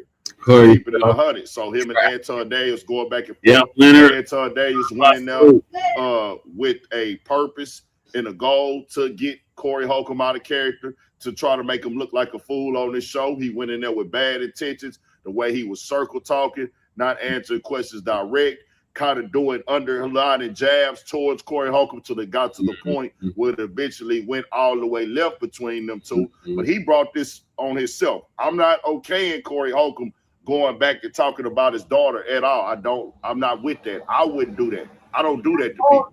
That's just the way I was raised. But if Anton Daniels don't go to that show with the bad intentions, we don't get to this point now where he put your daughter up on the screen. You knew what you went there to do. You wanted to make bro look like a fool, and now he out here beating you at your game because he's showing you how you to call people kids out their name. Y'all tell me what y'all think. It is what it is. We got more coming, more videos, all that. 1,000 for shit show. Stay on your pivot. Hey, I'm like, man. What's good, everybody? It's your brother. Before we get to Like that foot. Man Blacc. Then we go to the turtle. I mean, there's a couple. Wow. All right, Shabaka. Damn. What your thoughts on it? I'm speechless, man. I just don't know what to say, and that's a first for me, man. What is it we've been doing this here now? 10 years now, Brother Che? Yeah, combined, yeah. Yeah, I'm speechless. I just, you Lord. Woo! Oh, ugly ass. I never did that, let alone let it affect my schooling. I'm like, y'all just want to blame for that. I don't know why you pick up me, but he ain't my daddy. Right. I don't even know who Cuz is. Now, this motherfucker up here, the January 6th Predator, he looking crazy in the motherfucker up there. What's this dude's story? That's one of the crackers that Trump partner from January. Yeah. Well, yeah, but it didn't matter anyway because they were filling them after they got out. Yeah, that's one sinister looking motherfucker right there. Before we get to that, though, let's hear from Keezy if we can. Yeah, I would say that, man, Corey, I like Corey as a comedian and everything, but I've noticed, man, over the years, his type of comedy, to me, in my opinion, sometimes gets a little disrespectful towards women. Yeah. But that's just my opinion.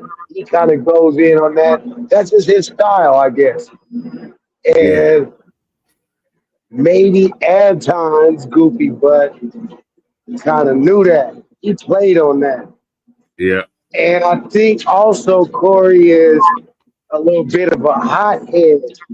Yeah. So that's what he played on. He's like, and me being a former hothead or a recovering hothead, people play on that, man. If they know they can get you bad, yeah. Just like the white disrespected white supremacists.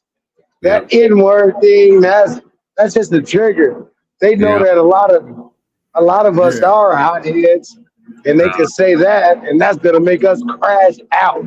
If you say that to a hothead, he's crashing out. Yeah. Immediately. You can control him. Yeah. So it's over with. What you said.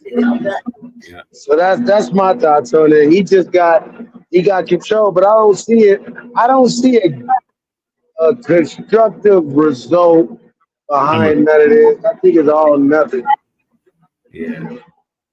My opinion is, I think that they should have tussled in the back, and that didn't happen. Like Raoji said, it's a little late bringing this shit up now. Like after like forever, whatever, because somebody might do something like that. He's like, should have handled it right then and there. Yeah. Like, and then it let it be that, and it could have got squashed or whatever. But when Corey did that, it's like, look, man, you could have been more creative about disrespecting, because old boy disrespected him. All he said was, you kiss white people's ass. Yeah. Dude said you sucked the dick of black like 6 times. 6 times. Like, you know what I mean? I was like, oh, okay, because now you're doing too much. You just said, like, I agree. That's it. Like, you a coon. That's basically what he was saying. Yeah. This motherfucker taking it to a whole different level and then acting stupid about it, right? Yeah. And you look at it, time you're like, yeah, this motherfucker definitely don't got no hands. Right. Like at all. That's why he got to run his mouth and leave and shit. Yeah. And quit and give up, right?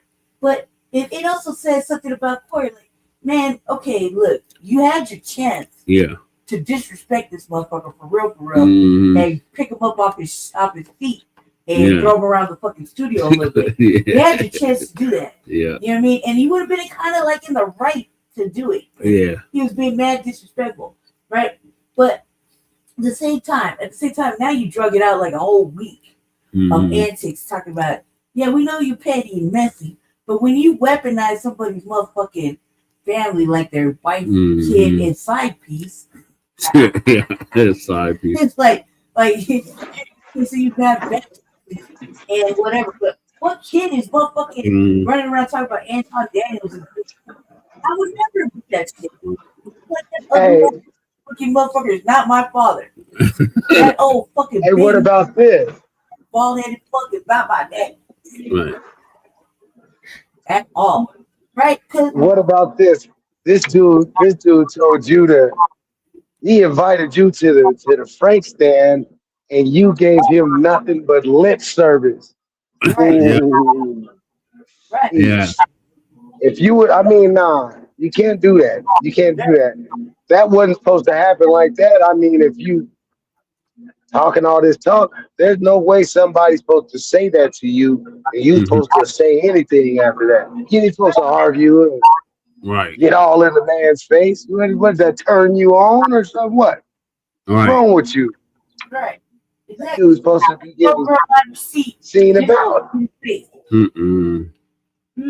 I was like, right there and there, he could have tussled them around, and he would have been right in the eyes of black people. Like, yeah, you want to look too far, Anton. You know what I mean? Like, this motherfucker's just telling you the cool, but you're doing way too much. You know what I mean? It would be like, yeah, he deserved that ass whooping. We all said that. That's what we would have said. Yeah, you had that coming. You should have said that. Right. Right? Right. Right? Like, this motherfucker just sit back. They not in the joint or nothing, but in the joint, yeah, that would have been, that wouldn't have flew. Yeah. He would have got out saying it 6 fucking times. Right. And still standing there in the dude's face. Right. You know what I mean? Like, he said it 6 times and so disrespectful. He was like, that's all, man, what? Yeah, right, man. That first time would have been up. Right. And it sat down and was like, yeah, go ahead and leave. Just go ahead. Oh, bitch ass. Yeah, like, He'd have been headed to the infirmary. Yeah. Talking where you quit, bitch. Right. You're kind of kid. Mm-hmm. Kid. I've seen shit before. They'd have been stealing all his honey buns and his stamps. Yeah. That boy is sweating on his forehead. I like this is how low you go. You all weaponizing. Fuck, you're a comedian. You could have got creative with it. Mm-hmm. You could have attacked all kind of fucking shit about Anton. Yeah, now that part is good. He could have took that to the comedian route and destroyed him. Yeah. But he wasn't literally strong enough to withstand that. He took the bait and got destroyed himself. He made himself look bad, really.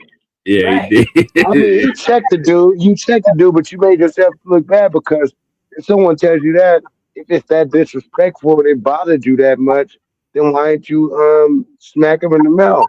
Right. Him and Craig. Like Craig, a comedian too. Y'all could have taken the whole new level of clowning. You know, like just start disrespecting or clowning and shit. Yeah. That would have been fucking great. Because then that would have lived on. That would have lasted. But instead, you got two. It looked like two bitch ass motherfuckers. Now, just talk, no nothing. You know, no energy. One motherfucker just in a dark blue room talking shit, showing clips.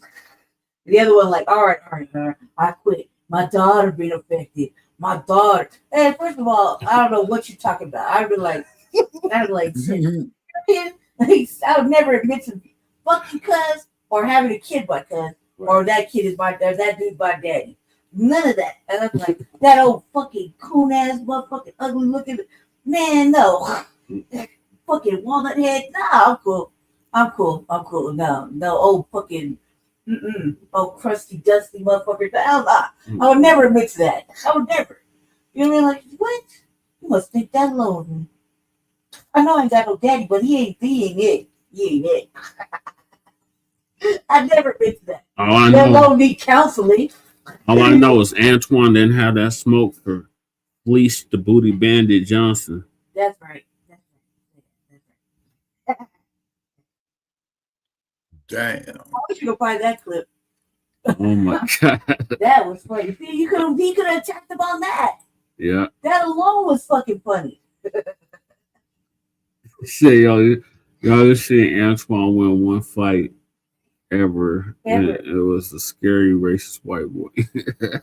That motherfucker look, he got beat in the corner like Adam. Yeah. He don't look like he could throw it either. And he talked a lot. Let me ask you this though. Now, who's this January 6th predator? What's this motherfucker story? He look crazy as hell. That's the next topic, Spiker. So the next topic is the January 6th predator. Another one of Trump's patriots in trouble with the law again. Oh man, damn. Paid in and not accepted the pardon. Who fell off? Kesey. He's at work. Is he coming back? He's at work. He's at work. Oh, okay. He'll be right back. All right, yeah. Cool Kesey's at work. All right. Now, what's the story with this motherfucker looking insane as hell? He's one of them J6ers, Shabaka. First play. God damn. All right. So what's this fool story? I know it's gonna fuck the most me dangerous and the most toxic black man on the internet. The brother who told you not to let these animals out of prison, but you did it anyway. And now they're out here harming the innocent. And I am black up in your face again with some more pro-black commentary. So I've talked about this before, how a lot of these mutants that Donald Trump in your town let back on the street. Antoine. Yeah. This clown right here, this predator or somebody else. The previous dude, Antoine. Okay. So he's in Vegas. I only ever seen Anton win one fight ever, and it was a scary, racist white Tebow. So what gym is he at? It was a white boy, Shabaka. Antoine beat in Shabaka City. Damn. And he said, go tune him up. Tune him up. Well, I got, I take a rag, man, to see if I can find this motherfucker, man, in a couple of gyms, Yeah. Damn. So Mad Blacc TV is gonna give us an update on this Neanderthal on your screen. Yeah. Was one of many J6ers that dumped as a human shit, and we want to make that perfectly clear. Yeah. Went on imparting this trick, right? Mm-hmm. January 6th, these mutants, they went and stormed the Capitol, and rightfully so. They were branded criminals and traitors, and a lot of them went to prison. But of course, the Tangerine had to exert his power and let them out of prison for being loyal little lemmings to his legacy of evil. Don't push it back in jail. I talked about how a lot of these clowns have been let out of prison and they go on to commit even more crimes. There have been several of them so far who, immediately after getting let out, they've committed all types of crimes, whether it be stealing, killing, molesting, hit and runs, and everything in between. These scumbags are incorrigible, and really they should still be in prison because if they were still locked up based on what they did on January 6th, we wouldn't have to hear about the crimes that they've been committing now. And also the people who are victims of these criminals would still be here, or their innocence would still be intact. Like, let's think about this. Imagine if a bunch of black people stormed the Capitol in order to change the election results of Barack Obama, right? And these black people got caught, they go to prison, and then Obama gets in office and he pardons all of them. Can you imagine the outrage by not only conservatives, but also your good white liberal friends when these people that were let out of prison are going back out there and committing crimes? Can you imagine that?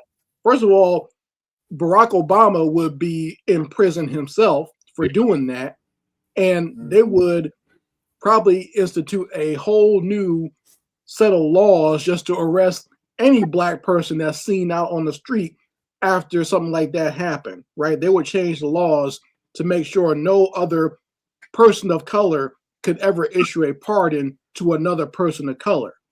But when you're an orange tangerine and you are a fascist at heart, of course, you're going to have the right to issue a pardon to other mayonnaise mutants like yourself. Right. So let's talk about this January 6th scumbag right here who is in trouble with the law for molesting children. Oh my God. So you got a January 6er named Andrew Paul Johnson, who is now under arrest and facing trial because he, as soon as he got out of prison and went back down there to Florida, he decided to molest not one, but at least two children that we know of.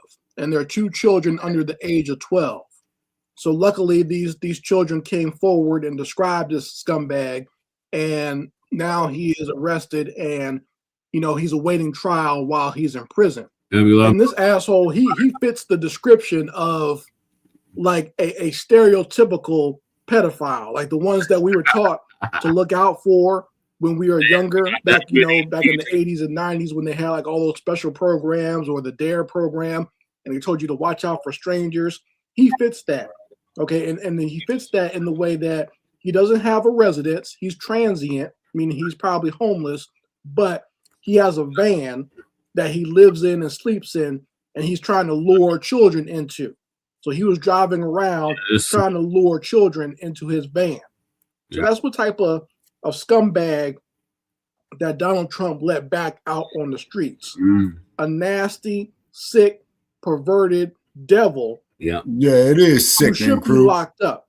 Now think about this. Yeah, he should be. If he were still locked up for January 6th, these two children would not be victims of his debauchery. These two children would not be victims of his devilry. Right. But Donald Trump likes that type of activity, knowing that he liked to go hang out with Jeffrey Epstein and Epstein's Island, and Trump likes looking at young women anyway. He doesn't mind if they're overage or underage. So, of course, Trump is going to be down with this type of activity. And I wouldn't be surprised if Andrew Johnson here tried to call Trump and ask him for another pardon for his disgusting activities. These are the types of scumbags we have to watch out for, because like I said, there have been several of these January 6th devils who have been let back out on the street, and they've gone on to commit even more crimes. Now, luckily, one of them got shot by the police because he was trying his best to fight the police. He should have just complied and not resisted. Right. But there are others out there who have.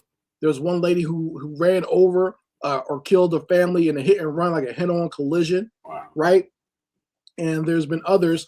I think there was even one, I can't remember what his name is, but he literally said that he was a criminal before January 6th.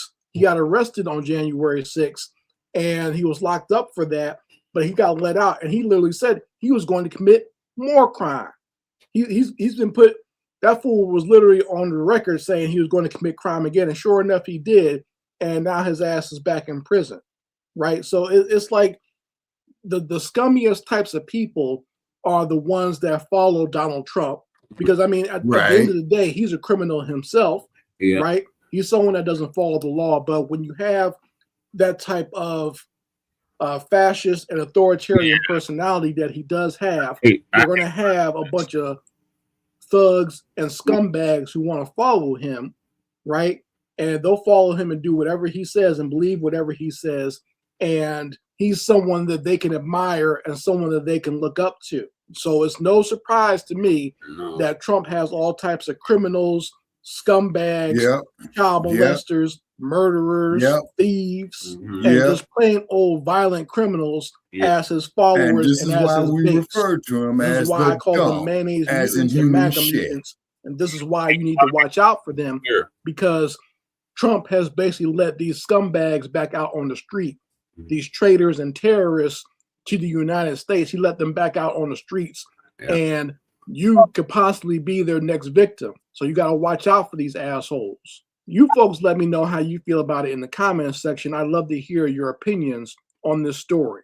Anyway, Mad Blacc, and I will be back with my foot on the devil's back. That's right. Shout out to Chris Crazy House, otherwise known as Mad TV. What are your thoughts about it? Yeah, just like what the Judah saying right here. Oh yeah, that's a whole YAG network right there. Say this shit here is with these crazy ass motherfuckers, man, with the dumpster, man. See, they got this shit organized and highly sophisticated. That's the scary part.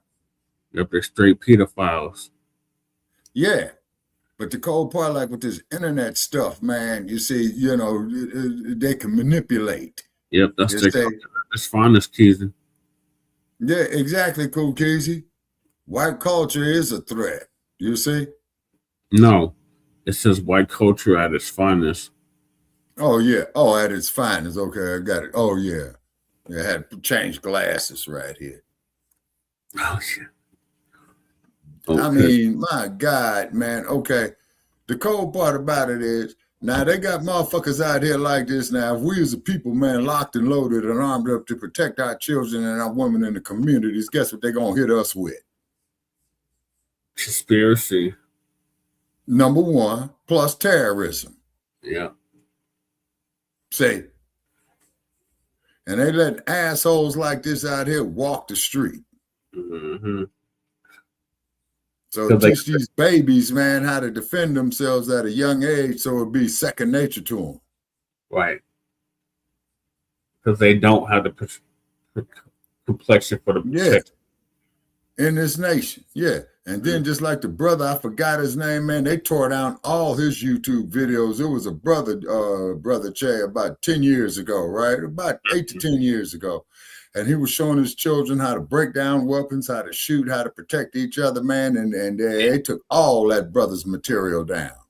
Dang. But yet, though, these crazy ass bastards right here is the reason why that man was teaching his children how to protect themselves. Right. Against these troglodyte, Neanderthal, unsanitary asses, stinking motherfuckers. Yeah. I mean, come on, man. This motherfucker's a threat to society, man. They ought to take his ass up there to San Quentin, man, and hit him with the hot one. You know? Right. See? It's crazy. The president is crazy. The Congress is crazy. This whole damn regime is crazy. Mm-hmm. See? And I mean, look, there was a video that brother made. You remember the video the brother made, man, talking about the virus? Oh, yeah. And he just came flat out and said that these Neanderthals and these troglodytes is the fucking virus. Yeah, he just said. And look at this shit. You know what I'm saying? And look at this shit. You know? Yeah, sir. Sir. What? What are your thoughts? Fuck big crap. Like, what do you expect? Yeah. What do you expect? Like, ain't nothing new. Like, look, if you like, why get pardoned if you're gonna keep fucking up? Why accept the pardon? Just stay in there and keep fucking up. What I gotta say about that? Fuck them. I don't care about them. Like, he was gonna do it anyway. The motherfucker charged like $10 million for the pardon. Yeah. You know, he's like indiscriminate. All he cares about is money. Who got it? How can he get it? And it's okay. You know what I mean? Green light, go. Mm-hmm. I mean, look, the only one who can't get out is motherfucking old girl Peters over here in Colorado. And we get punished religiously for it. You know what I mean? Like, we talk about presidential motherfucking retaliation because the governor won't let that bitch out. Mm-hmm. Trust me, that bitch ain't no victim. She was on the news. She was on the news manhandling a bitch. Yeah. In prison. In prison, yeah. And so we taking all kind of retaliation. All kind of retaliating L. You know what I mean? Like, he's punishing the fuck out of us. So if I was Governor Polish, I'd stop fucking around with him. Just give him that white bitch. Here, take your friend, get her out the free. Like, stop punishing us, because he punishing us. We losing like a lot fucking around. These Democrats just think they can do whatever, but the people are suffering. You know what I mean? Yeah. And Housing, Medicaid, fucking water rights. I mean, like water. Fucking, he started to shut down the motherfucking the scientists out here. He's just doing the most. He's doing a lot of fucking retaliative shit. Even though they're trying to say it's not, it is completely, because he said it. Yeah, but motherfuckers rather protect motherfucking illegal aliens versus doing the right thing and giving up some fucking cracker. Motherfucking Karen and shit. I'm gonna toss that bitch over there. Take that bitch, cuz. Take her. Keep her over there though. You know what I mean? Fuck this bitch. Like, she over there costing me millions of dollars. Like, because every time we hold her, we're losing housing vouchers. Yeah. You know what I mean? Fucking millions of what do you call it? FEMA funds. Yeah. Right? To pay shit. And I would punish the fuck out of these Democratic motherfuckers mayors and governors that fucking put us in this position. I'd be like, man, fuck that. Y'all go to jail too. Yeah. Y'all harboring criminals. Yeah. Harboring fucking criminals and obstructing justice. You know, obstructing the law. And remember, Johnson said he would. He said he would go to jail. I'm like, man, Holman, pull his whole card. Right. You know what I mean? His whole card. He a real hoe. Right. Pull it, please. Because his budget fucking shit fucked up. Said in that movie of Justice for All, that son of a bitch deserves to go right straight to fucking jail. Yeah, that's Johnston. I mean, that whole regime needs to be doing some fucking time, man, and walking some concrete. It ain't a presidential administration, it's a fucking regime. One regime to another, Shabaka. All right, well, pretty much. So moving along, we got is Willie D from the Ghetto Boys compromise. Yes, and hell yes, and more to the yes.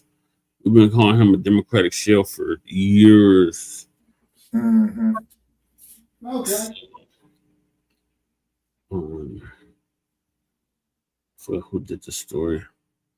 But whoever did the story gonna give us an update on it. Just put them on the main line. Yeah, right. Just put them on the main line of San Quentin. Yeah. San Quentin, Folsom. Those kids won't even ever be the same. Exactly, Leonard. They haven't. That is the truth is, you know what I'm saying? We told y'all, but they found Israeli connection. Ooh, to the Israel Somali fraud. Ooh. Well. Yeah, you remember when they had secret New York man doing that bullshit there on the children? Mm-hmm. Yeah, whatever happened to them cats? Yeah, so whoever this is gonna give us an update. Oh, the Spot gonna get, I guess they're out of Minnesota. They're gonna give us an update on that.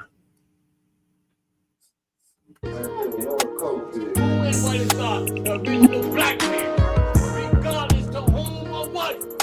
If he knew the lesson or not, the black man is gone. He might not be acting like one, he might not be behaving like one, but the black man is gone. Man, take me to the spot. 100% gone. Now, Machiavelli once said, the prince that hides behind walls becomes out of touch with reality and the people. I think Willie D might have been in the house way too long. He just made some statements that were unproven, you know what I'm saying? And he's starting to sound like he's trying to segment get the right black here. I'm gonna have to Americans call it tonight, resist man. 'Cause I ICE got an for some appointment early reason. in the morning. Has he been compromised? I don't know. But check out what he said. Brother, check. ICE Shabaki was created to enforce Oh, this brother. I haven't seen him immigration in a law, while. not to detain, arrest, harass, intimidate, bully American citizens. That is not what it was created for. However, Trump has pretty much modified their duties. Look, you know that they've been given some type of mandate because they're acting really, really wild. Now, they're really acting uncivilized. They're really going in like goons, like they're stopping American citizens and asking them for their ID. They're going up to black people's home. Let me see an ID. Prove to me that you're an American. Show me your birth certificate or show me something that proves you're an American. I saw them going up to Walmart. They're going up to Home Depot now, catching people walking inside the store. Now, see, when you become out of touch with reality, out of touch with the people, you stay inside too long, you don't get out, rub elbows. You know what I'm saying? See what the land is doing. You start making buffoonish-ass comments like this. Willie D, you don't know what the hell is going on in Minneapolis or St. Paul. Feeding your people bullshit. There's no ICE agents running up into black people's homes here. Why would they? Like they got a list and they know where these people live. They know their names. You understand me? And if they happen to see somebody in between chasing them people around the city that looks like they're not supposed to be here, they're going to ask. And everybody in Minneapolis that I know supports ICE and what they're doing. I haven't even seen an ICE officer. So all this, you know what I'm saying, all this false information about ICE is roaming around Minneapolis and just stopping people and asking for birth certificates, that's bullshit. And the little snippets of video here and there where you see Minnesotans protesting, they got their phones out and them and ICE agents are going back and forth and you don't need to see them out. Man, them was created situations, created by them streamers, by them dudes with platforms on YouTube so they can get views. No black person that I know in this city has been harassed by ICE officers. The majority of black people in Minneapolis and St. Paul support ICE and are against illegal immigration. They're against people embezzling billions of dollars out of this beautiful country. So, you know, we got to ask the question. Have you been compromised? Are you just out of touch with reality? Because if you're going to sit on your page and you got a wide range of people that watch you, for you to get on here and just say some alleged shit as though it's true is irresponsible, Willie. Straight up. And we used to bump you. The Ghetto Boys was everybody in my generation's number one group. You understand me? And you especially, you were like the unk that was for the people, that told the truth. But right now, you're not telling the truth, man. And it seems like you got an agenda to try to get the black man and woman in America to get emotional about ICE, about things that are not even happening. I challenge you, Willie D, to bring a few people that you personally know on your show that can say, yes, ICE ran into my house. Yes, ICE stopped me and asked me for my birth certificate. Man, stop it. Are you kidding me? You think ICE officers are going into neighborhoods, black neighborhoods in Minneapolis, where dudes got the same type of armament as they do, and just stopping people just out of random and asking them for their ID and birth? Man, that's not happening. And if it did happen more than one or two times, you would be hearing a lot different story on the news. I guarantee you. This is Minneapolis. You better check the receipts, man. They're not playing. The black communities in this city are not playing, man. If we felt we were being harassed by ICE, you would know about it, because we would raise hell. So stop with the false narratives. Stop speaking on Minneapolis and St. Paul as if you know what's going on because you've been watching YouTube. The dudes that are protesting, most of them are weirdos. Straight facts. Do your fucking research. These are dudes that want attention, running up in churches and shit, man. Stop that. You seen the other day when the white supremacist was downtown, they tried to mob him. You seen one black man took him out safely. So stop acting like the black people in Minneapolis, you know what I'm saying, are at a disadvantage. We run our section. And again, if we felt as though we were being disrespected by ICE or we didn't support ICE, you would know about it. You would hear about it. The world would. We support what ICE is doing in Minneapolis, Minnesota. Contrary to popular belief, the black man and woman in America support our government in ridding these lands of illegal immigrants, those who want to play bandit and steal billions of dollars from our economy to ship it out to another country. We're not having it. And we're not having brothers or anybody else in any other community try to entice our beautiful black brothers and sisters into going against the law. It's not going to happen. So, you know, let me know what you think, y'all. Is Willie D just out of touch? Because it's possible, you know. He been getting his money, dealing with his platform. He's probably been in the house a lot, probably only gets out with his family, but he's probably not rubbing elbows with the youth and the people on the streets. Because if he was, then he would know the statements that he's alleging happened, they ain't real. And 3 or 4 incidents, you can't demonize an entity and what they're trying to do because of 3 or 4 incidents where they ask an American to see their ID. Big fucking deal, man. Pull out your ID and show them your ID. Big deal. You should be happy to show them you're American. Cool, boom, fist pumps. I'm American. Thanks for doing your job. I hope you catch 3 or 4 people that aren't Americans so you can send them out. That's the attitude around here. Let me know what y'all think in the comments, man. Am I just tripping on Willie D? Or does it sound like within the next couple weeks, he's going to be full-blown like the dude on the Black Panthers, trying to push young brothers and sisters to get out in the streets and defend illegal immigration? Hit that like and subscribe, man. Share the video. Smash that notification bell so you can get notified the next time we drop. And with that, y'all, safety first. Follow the like page of Shabaka's Black Experience Enhanced.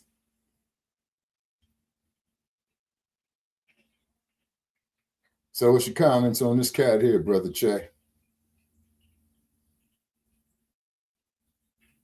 All right, Brother Che.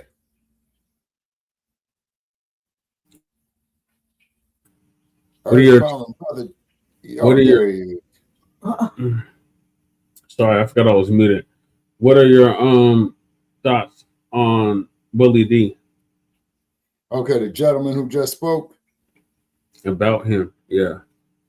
Okay, now as far as going out there, you know, shit, man, as you know, they gotta have. He's must be at the lunch counter begging for a cup of coffee again. Okay, because the point is, you know, there's supposed to be something called due process, right? You're far, far away, Shabaka, in a distant land somewhere. Oh, I'm sorry, I'm on Bluetooth, man, up here fixing me some munchies before I go to bed. I got an appointment early in the morning. Okay, but what it is though, man, they're supposed to have probable cause for that, right? Now, in California, it clearly states in fine print on your driver's license, right, is that your driver's license got to be given to any peace officer on demand. Mm-hmm. You see? So, you know, that's like when you get pulled over, hey, man, we see some ID. They run a make on you, you know what I'm saying, to see if you're hot or not. Yeah. And then if you're not, they generally hand it back to you and tell you to have a nice day. You say, but what's happening with ICE, particularly with this latest situation that's happened in Minneapolis, are they out there enforcing the law or are they a damn goon squad? They out there enforcing the law, but you just heard from the brother from there. I don't believe the hype. Well, the only thing I know is this, okay, is that they're going out there, they're very, very aggressive. You know, you don't have to shoot a man to ask him for his ID. But like I said, I'm up in the air on it, man, is because I want to see what's happening is with this dude that they killed in Minneapolis, who's either the day before yesterday or yesterday, where allegedly that they said he had a firearm, but in actuality, it was a cell phone. So I guess he was filming some questionable activity that they did, and they went on and took him out, you know? Yeah. But so far, you don't hear the regime talking about that. So I think what they're doing is, man, they're doing damage control on it. Then they're going to come out 2-3 days later, you know, some bullshit statement and what have you. And the dude who they killed was a quote unquote U.S. citizen. So he wasn't even supposed to be approached by ICE, but it's something about that he was trying to help a woman who had fell down. Because as we all know, that I learned the hard way, when it's snow on the ground and it's all ice, it's easy to fall down. So that's just my opinion there, Brother Che. Yeah. What's the next one? So the next one is, I got an opinion about this. All right, what are your thoughts, Lady Che? I think this is like auditioning, like, you know, like there's a lot of, I feel like this can't be really going on in that, like that. You know what I mean? Just like I think here, like we saw a little piece of ice here in the city. You know what I mean? Like, and not enough for me to be like, and I'd be outside, you know. I knew like they came through my neighborhood or my apartment complex because my brother told me. He's like, hey, be careful. I was like, probably because he's trying to tell me, and I'm like, oh, what they talking about? Because I forget that I'm ambiguous looking sometimes. And that's what he tried to tell me about. And I was like, I don't know what they talking about. I'll wiggle out that shit. You know? But I was like, I wouldn't peep the neighborhood because, you know, that's what I do anyway. Like, in all hours of night or day or whatever the mood right. But I was like, we saw a piece of it. I was hoping I was going to see more of it so I could direct Tom home into ICE to the motherfucking ICE detention center right around the corner from where I live. Really, not really, but like, you know, maybe 15-minute drive, 10-minute drive, depending on traffic. You know, I just, you know, like point them in the right direction. That didn't really happen. We didn't feel like that. But that's what I think is what it is that these the last couple of videos that we watched have all been antagonized by white women. White women, right? So white women get shot. She and her bitch are antagonizing the motherfucking ICE agents. They're gonna get into the semantics of it all, but you know, you shouldn't run off on them, treat them like the police. And two, hit them with a vehicle. Shit got shot up, right? That's just one, right?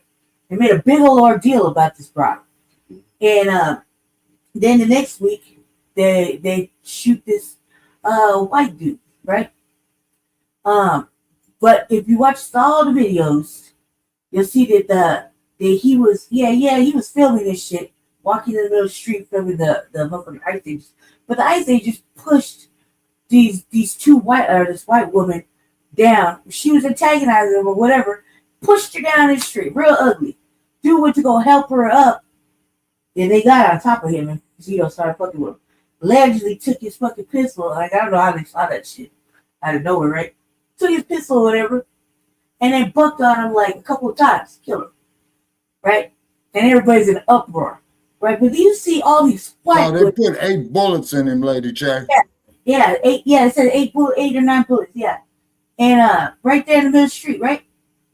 But you have all these white women doing these little protests, talking about this and that, and I don't know what. And then you got all the white men over there, like super ampy, and it's like making the way they look on like Status Quo or all these little all these videos. They look like that the whites are about to push it into martial law. You know what I mean? It takes, and I'm like, I'm not even knowing if they really realize that they are just like one step away from the motherfucking president pushing the martial law button. Like, oh, you're right. Too fucking rowdy. That's the danger of it. Yeah, you can't control these motherfuckers, and we gonna issue martial law, right? And that shit is like, look, now you really fucking us all off, right? And do you realize you about to get that fucking crazy motherfucker to push us into martial law? And while you sit there talking about something you wanted, keep in mind the whites wanted the border closed, and now they want to act like they don't want that, and they want to be bleeding heart fucking the migrants, and trying to act like they're doing a fucking service by following the motherfucking ICE agents around and alerting everything, putting them in like whatever, complaining about masks and shit. No, and this ain't the first time you done seen this shit. In my 45 years of life, I've seen it a few times, right? So I'm like, come on now, like, you stupid. All of you fucking white people are stupid. You wanted this shit, you voted for them, right? You talking about motherfucking immigrants that you're harboring, right? Which is a crime. Harboring a criminal is a crime, right?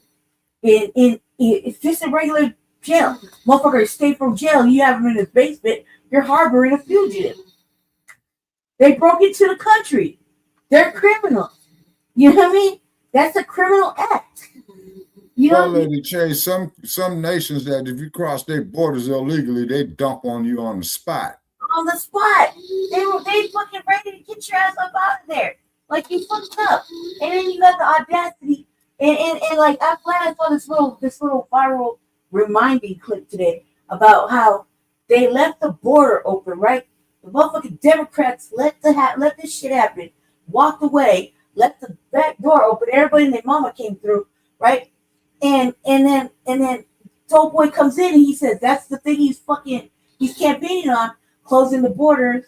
And he's closed the borders and now getting everybody up out of there. That's what you fuckers voted for. You said you voted for him to get rid of all the criminals. You put a criminal in the motherfucking office. And now you want to have buyer's remorse. Right? Mm-hmm. Like, man, we just thought he was going to get the tough with her. No, he said he'd get everybody out. That means you over there harboring all these motherfucking illegal immigrants in all these blue cities, right? You hiding them out like that's a crime. That's first of all, that's a crime. Harboring a fugitive is crime. Yeah, and aiding and abetting. Yeah, secondly, now you are the protest. Now you have to protest, right? That's obstruction. Yeah. You're obstructing justice, right? Yeah. So you're obstructing the law to do their job. That's a fucking federal. What are you thinking, right? They putting your hands on them, throwing shit at them. That's assault. Following them, stalking them. Stalking them. That's harassment, right? Yelling at them. We got Cracknetta in the building. You agitating them. You agitate them. Then you want to cry. You have white women on the street crying, "You're gonna kill us. You're gonna kill us." Well, bitch, you should have been outside in the first motherfucking place. You voted for this shit. You know you did. Right. Because you sure as fuck, white women, you sure as fuck ain't right, True. Harris. You know you're not. Come on now, stop the cap. You know you're not. Right? So, what the fuck is you doing? I don't know. We sat on the couch and we just watching. Right. But it's like, come on, man. And then you got the handful of black people out there cleaning it up, right? And putting us in a position like we supposed to be out there kumbaya and shit for motherfucking legal immigrants that took all our motherfucking resources, put us in a fucking budget, more of a budget deficit like we were already working in one. We were, right? But overspending by trillions of dollars in our city to where they gotta cut fucking funds and fire motherfuckers, right? So, and then still have the audacity to harbor somebody. To be like, oh, we don't want to break up families. Ain't nobody give a fuck about nobody's family. But since the start of fucking time, our time, right? Nobody give a fuck about our fucking families or anything like that. Since we were able to get snatched up and replaced or removed or fucking shipped off or did whatever, right? They ain't give a fuck about that. But now you want us to give a fuck, and you got white women talking about they paid agitators. This sure doesn't. This sure looks like it. Secondly, well, I find it awfully conspiratory that white broad and her bitch were there, and they both got connected with family ties here in Colorado. Then old boy gets murked in the street with a family that lives in Colorado. Like, is this not a suspect fucking type of retaliatory thing? Because Trumpy is over there taking out his bullshit on Colorado. Does it kind of seem like a little conspiratory, or is it just me? No, it's not. I mean, I drink a lot, but come on, cuz I can see the conspiracy written on the wall. Right, sure that. You think like these white people, and you know how white supremacy works. You want to be a martyr? Yeah, you're gonna martyrize them. They martyred them two white folks. Oh, who was talking shit about you in the comment section? They martyring motherfucking white folks. Oh, appreciate you. Yeah, the hell with a guy in Hollywood. You know what I mean? They martyring white people right now. And the white people are like, this is, we just got, no, we ain't got to do shit. You doing this. You let your white bitch outside. And she over there screaming and yelling and shit, which is white women screaming and yelling in somebody's ear is enough to make anybody pull a trigger. Anybody. Anybody. Like, I saw a video today, and I was like, I was trying to feel sorry for the brother until he said my passport's in my fucking jacket pocket. And up ahead, they showed the whole video. Up ahead, he got some white lady crying on the floor, screaming her head off, talking about, they got my husband. Just like TBA said, motherfucking interracial sexual acts, right? She done run up ahead. They done tackled this big old corn-fed ass dude screaming his name out, talking about, they trying to kill me. They're trying, after he said all that extra shit, right? And they talk about my passport to my gay in Hollywood. Yeah, fuck him. You know what I mean? So yeah, like, I just find it really unsatisfactory, and that this Democratic fucking played on fucking shit. And if y'all don't see the play between the Dems and the Republicans and us in the people, I don't know what to tell you. Like, you're fucking ignorant if you're not watching this shit go down. We're like fucking, it only takes one more motherfucking incident to where Trump has to be like, man, damn, Christy, I don't know Minneapolis was getting down like that. Let's just go ahead and push the martial law button and let's get it really crunk. You know what I mean? Because it's just like a week away. It seems like it's right around the corner. Yep. You know what I mean? Not only is he playing motherfucking land grab, land theft, fucking Monopoly style, motherfucker like want to buy up everything. You let a motherfucking criminal in it. You knew what he was getting into. Yeah. You knew what he was getting into. Everybody knew what he was involved in. You saw it the first time. Yeah. Why you think the second time was even gonna be better? No, he had a little practice the first run. Second time it's like, let's get it. And I want it all. I want it all. You know what I mean? And he said it. He's showing it. He want it all. He don't give a fuck, right? So just him pushing the green button go on martial law is right around the corner, and they're gonna be like, oh my god, that the white people talk about they feeling oppressed. We gotta end our oppression. Are you fucking kidding me? You're oppressed. Why aren't you at work? Right. Well, don't you guys got jobs? There's a lot of white people outside during the day with no work. Like, what are you doing? Don't you got jobs? All these white people ain't got no jobs. It kind of really want to make me understand. Because we the lazy ones. They're living off inheritance money. We the lazy ones, right? That don't work and we live off the slavery. System. Like, it's like, come on, guys. Where aren't you guys supposed to be at work? Don't you guys got families and shit? Like school? Church brought that up. I was like, yeah, God Tellerwood. The hell with him. He just lives one way away. And all of that, but these are federal agents. Doesn't matter what the fuck they look like or what the fuck they're doing. They got all these people to get up out of there. There was like 76,000 Asians that came in, right? That they still ain't grabbed. Yep. Not to mention all the Europeans, which are white folk. But they start questioning white folk about where your papers are. But also, too, Lady Che, to prove your point, look at after the Vietnam conflict in the 70s when they had all the boat people come here. Mm-hmm. Yeah. I remember that very well. 75, 76, 77, you know? It's just odd to me because same time you see the white nationalists mobbing around too, and you're like, and you got white militias mobbing around for gun rights and shit. It's like, what the fuck is going on here? All you white people outside doing the most. Don't nobody work. Real shit. I'm like, ain't nobody got no jobs. This fucking. Well, if you can't find a job, you make you a job. No. Walking around doing the most. I'm like, I didn't want to be mad because we're calling them racist and white supremacist shit. All they're doing is agitating the situation. I would never let can't harbor a fugitive. You know what I mean? And you can't hold them in there forever. Like, let them do their shit and get the fuck on. You know, and stop you in the way. That's against the law. You could go to jail too. I would be like, man, round everybody up. Fuck it, teach everybody a lesson. Where's that?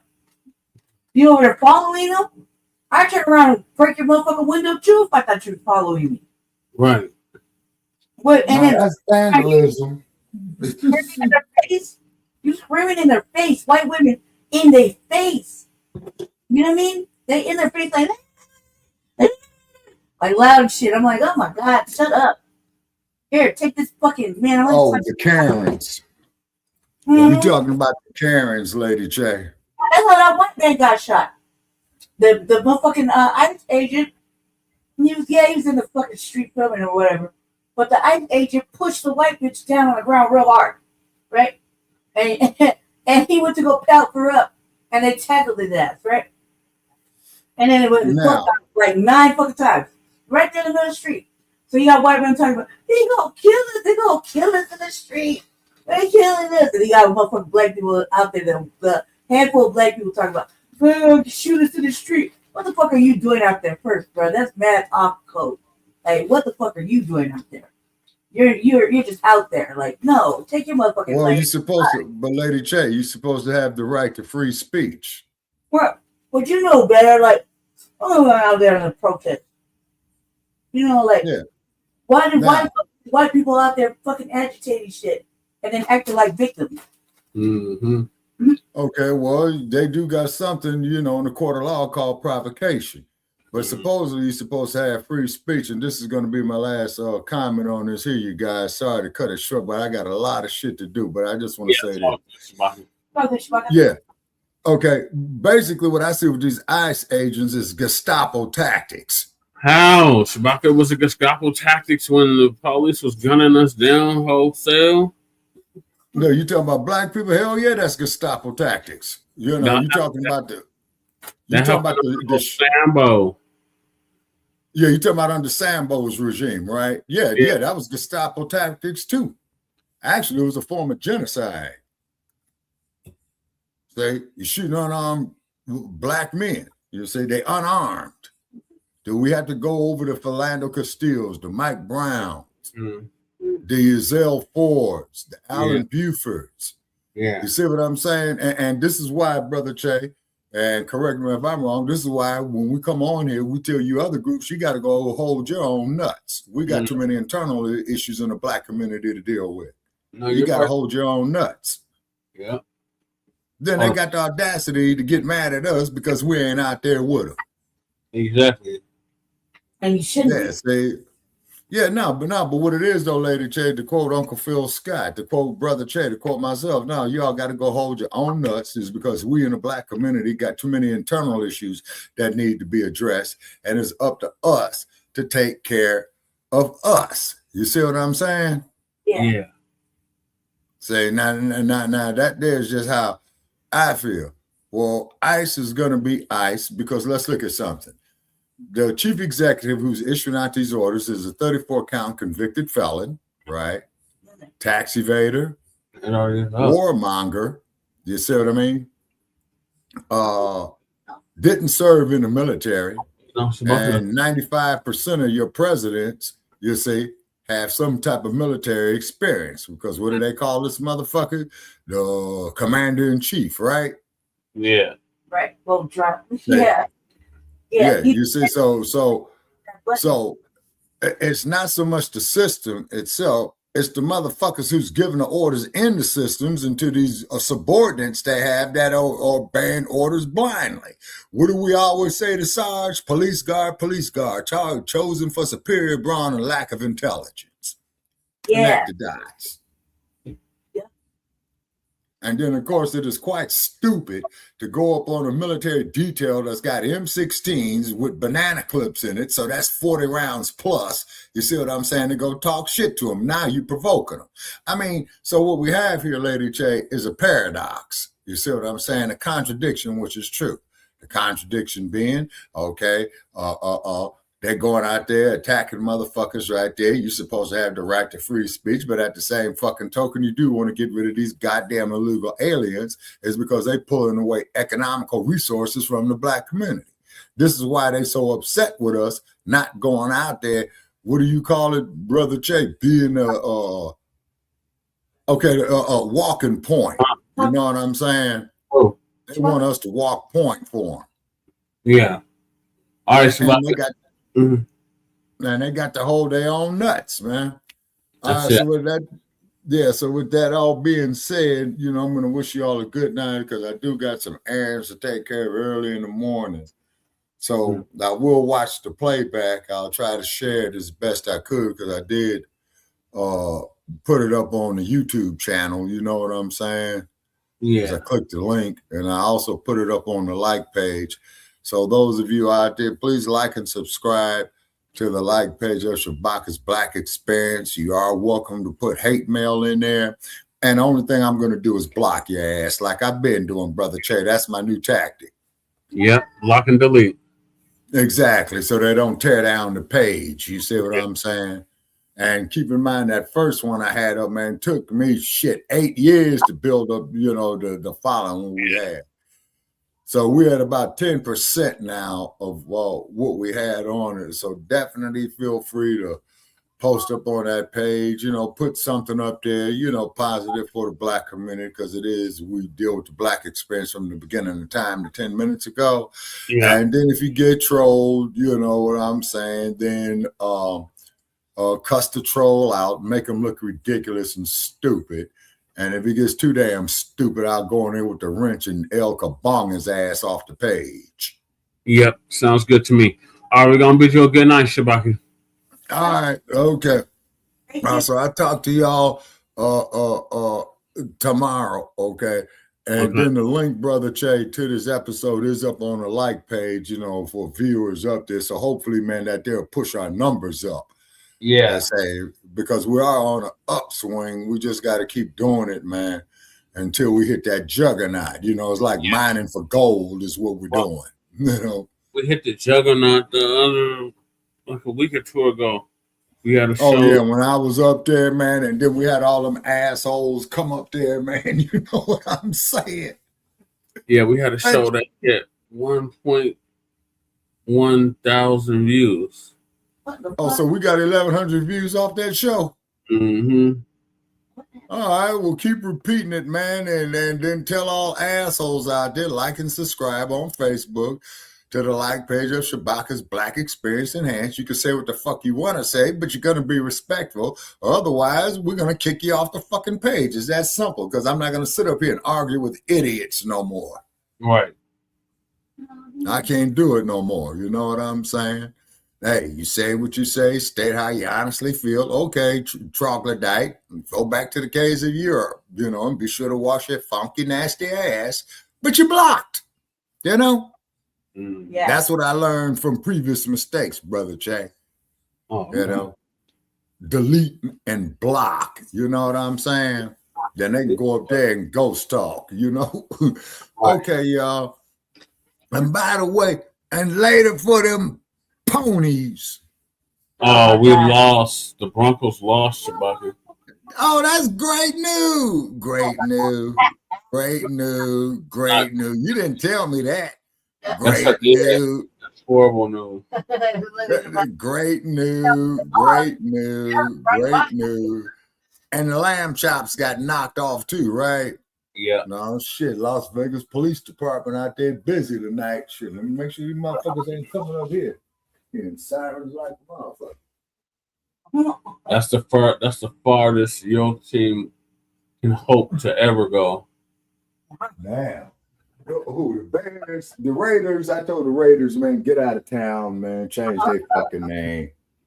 And then they got some more shit going on, a bunch of red lights up there at the corner, you know what I'm saying, on that death corner I told you about, where that man, yeah, on that intersection up there, y'all, there's 3 motherfuckers that got killed up there in the last 6 months. What are your thoughts on Tariq being in Africa, Jesse? What are my thoughts? He travels. My thought is he's taking pictures and he's even giving the ducklets. Right. He travels.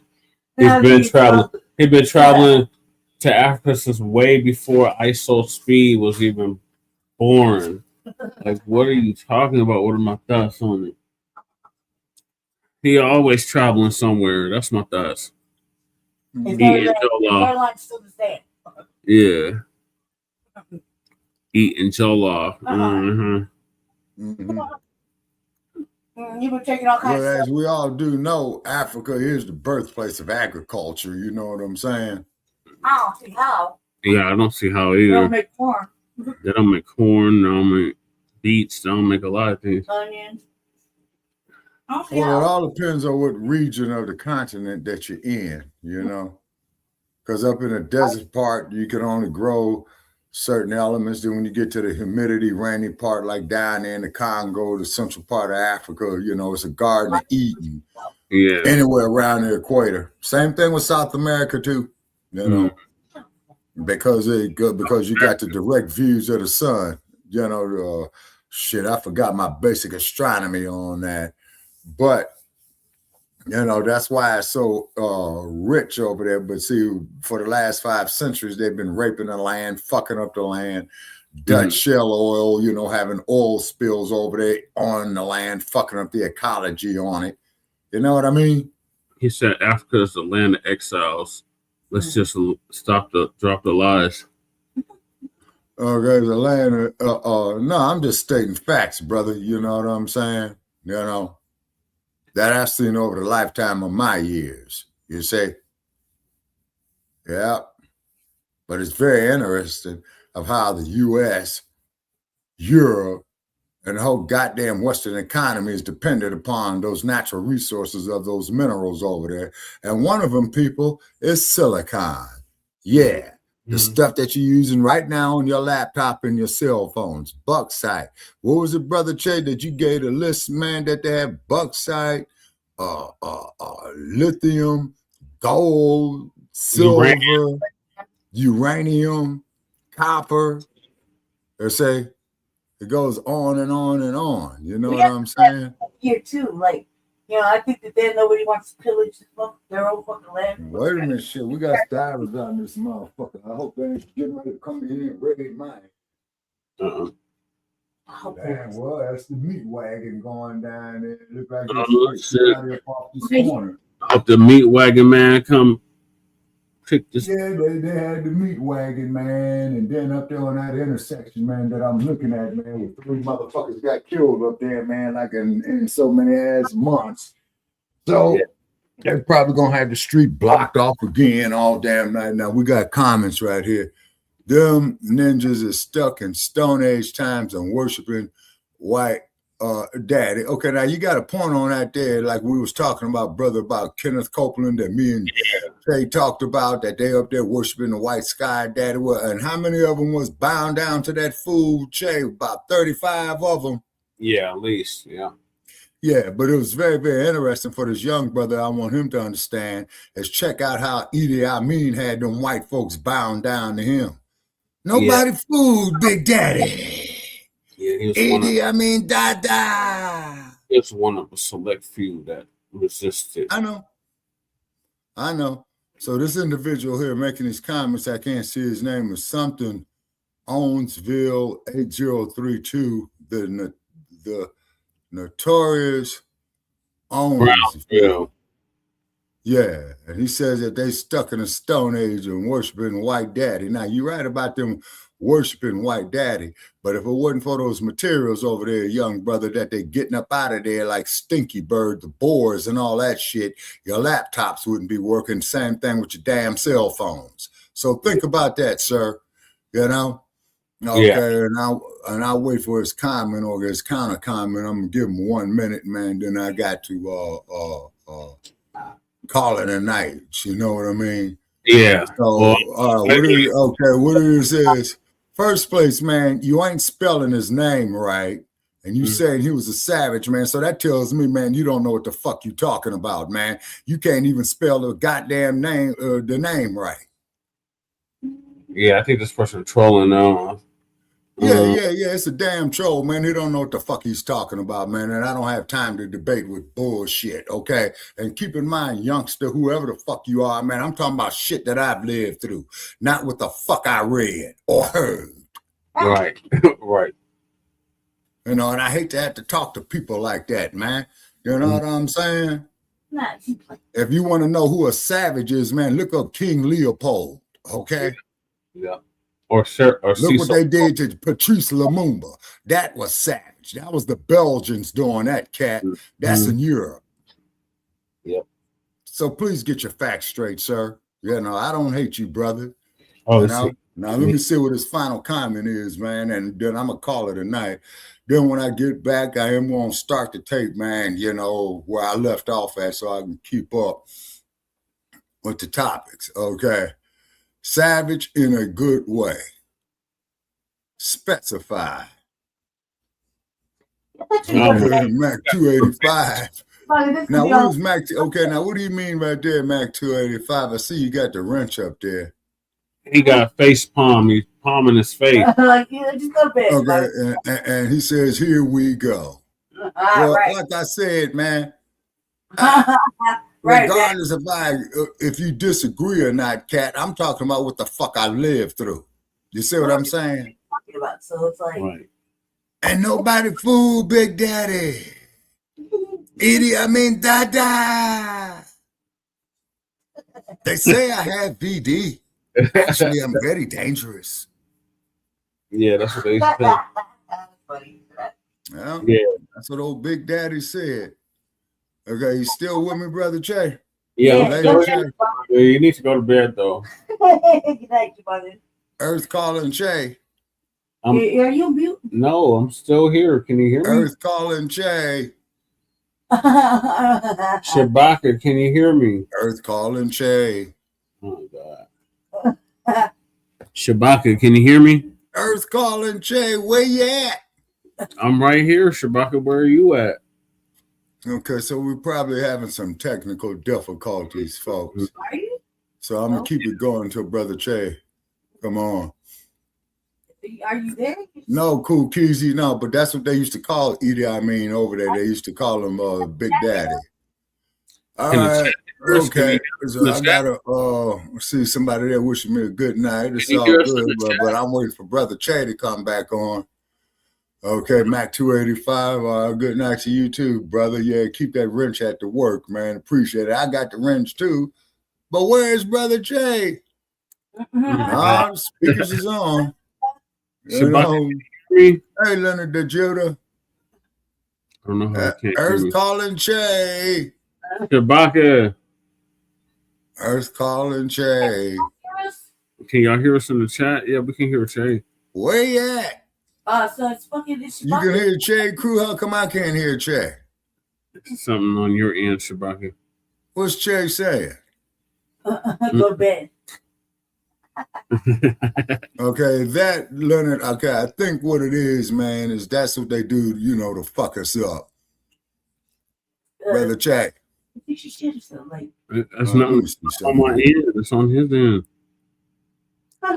Start the shit and just figure it out. Okay, you say, okay, I'm on the computer. Okay, Mac 285. It probably is the damn computer. You know what I'm saying? I don't Hold know on how a second. the thing on. Yes, everything's on. Mic check 1 2 1 2. Earth calling Che. Oh my god. Mic Che, check. you there? Yes, Shabaka, I'm here. I don't know how you can't hear me. But you sound in a galaxy. Hold on a second. Wait a minute. Yeah. Wait a minute. Hold on. I think I know what the problem is. Okay. How can you hear me? Yeah, damn Bluetooth died out. Keezy said I can hear Che. He said go to bed. All right, go to bed, Shabaka. Yeah. How's your bedtime? You're going deaf. Yeah, it's time for me to have my nap. Yeah, turn up your bell tone. Oh shit. Oh man. Hearing aid gotta get turned up. Okay, now I just bumped into the computer. All right, Cool Keezy said you heard him say, go to bed. Yeah. Yeah, go to bed. Yeah, man, it's been a long run. All right, crew. All right, Cool Keezy. Okay, Leonard Day Joda. Okay. All right, so I'm gonna bid you all a good night, man. You know, this is what happens when you get old. Okay. Yeah, no, crew. What happened is the Bluetooth powered down. That's what it was. I was on the Bluetooth. See? Oh,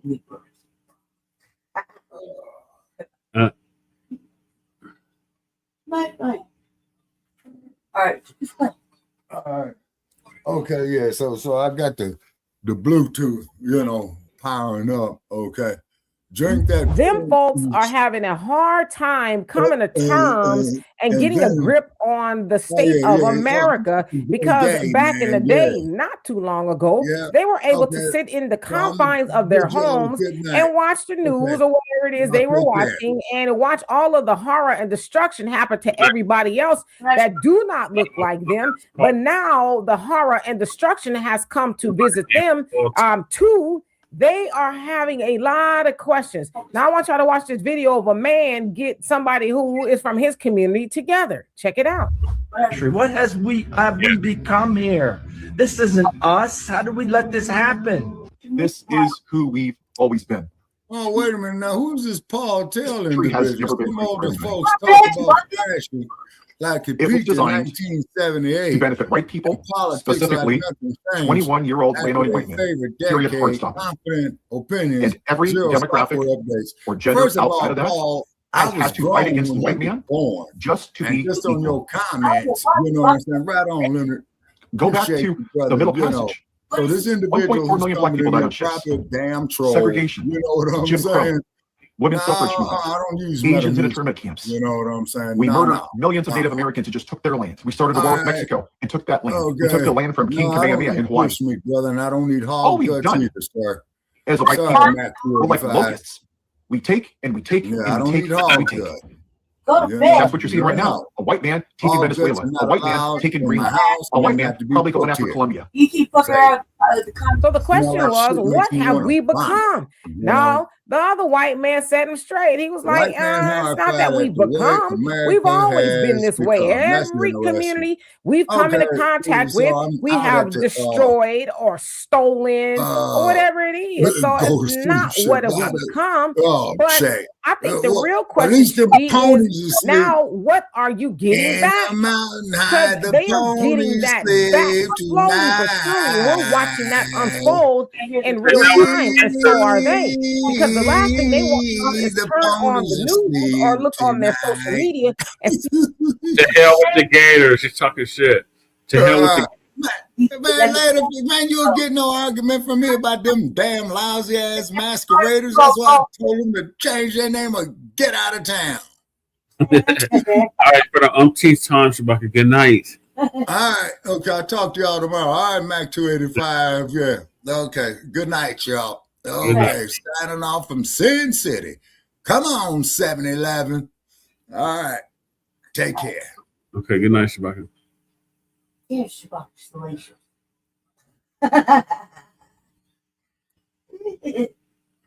Alright. You keep fucking around them comments, man. You can be here forever. Right. Talking shit. Passing out wolf tickets. a white woman take one to the face, right? Now, of course, she being Renee Good, she was out there in the middle of an ICE protest in Minnesota for whatever reason, and the ICE agent did not care that she was a white woman. Now, is ICE doing something that, you know, people don't like? Yeah, I guess you can argue that, but nevertheless, she probably shouldn't have been there, but that she was, and I guess she was in a sense thinking, oh, I'm a white woman and I can just do and say whatever I want because I've been operating that way. Well, you know, Trump's ICE department said not so, and it sounds like they've gotten orders to do what you need to do, no matter who it is. So again, now them folks are asking, what have we become? It's like, no, what have you ignored? You've been that, right? But you just ignored it, y'all. You know, as a saying here in America, is as American as apple pie. So the destruction and the horror that y'all watch go on with everybody else, it was just normal to y'all because you were like, well, we've never had to experience those things. All the while, y'all dismiss those things when it comes to other people, especially Black Americans. Oh, well, slavery was so long ago. There's nobody who's a slave master now. You're not a slave now. Why do you deserve reparations, right? All those type of things. But as the other man said, yeah, we got to get that back in a sense, right? Because we've done a lot of things to everybody else, and we've just never had to pay for it. But if you know, you know, it has been prophesied, whether it's in the Bible, we've heard the Nation of Islam talk about it a lot, and just a lot of other people, their time is up. So we're starting to see, as the Honorable Minister Louis Farrakhan said, the unraveling of America. We're starting to see that, as the Honorable Elijah Muhammad said in The Fall of America, his book, we're starting to see America fall. And them folks, they're the ones that made America and a lot of the world the way it is. And so specifically talking about America is like, did you think you were going to be able to continue doing the things that you're doing to everybody else and continue to get away with it? If you believe in the laws of the universe, it says what you put out there got to come back to you. So yeah, it's not what have you become. It's really, what are you getting back that you deserve? So anyway, y'all let me know what you think of that. And for more insightful commentary, please subscribe to this channel and my channel, The Demetria K Show, here on YouTube. Peace. Peace, Demetria K. All right, what's your thoughts about this white man actually telling the truth? Like I said, it's all like, you know, as of late, all you see is white women agitating the motherfucking scenario. Now, you know, they're being martyrized. Like you ain't done nothing. Like you're not like special. You just a tool that white supremacy uses to make a fucking point to try to drag shit out. You know what I mean? Yeah. It's just one step from crazy of pushing that martial law button, and they don't see that I don't know if they don't see it or if it's intentional or whatever. But it's like the bitches is out there just giving crumbs. like getting it started, like following these fools, crying, play victim. Then the dudes out there, like, you can't do this, man. Like, you know, acting stupid and shit.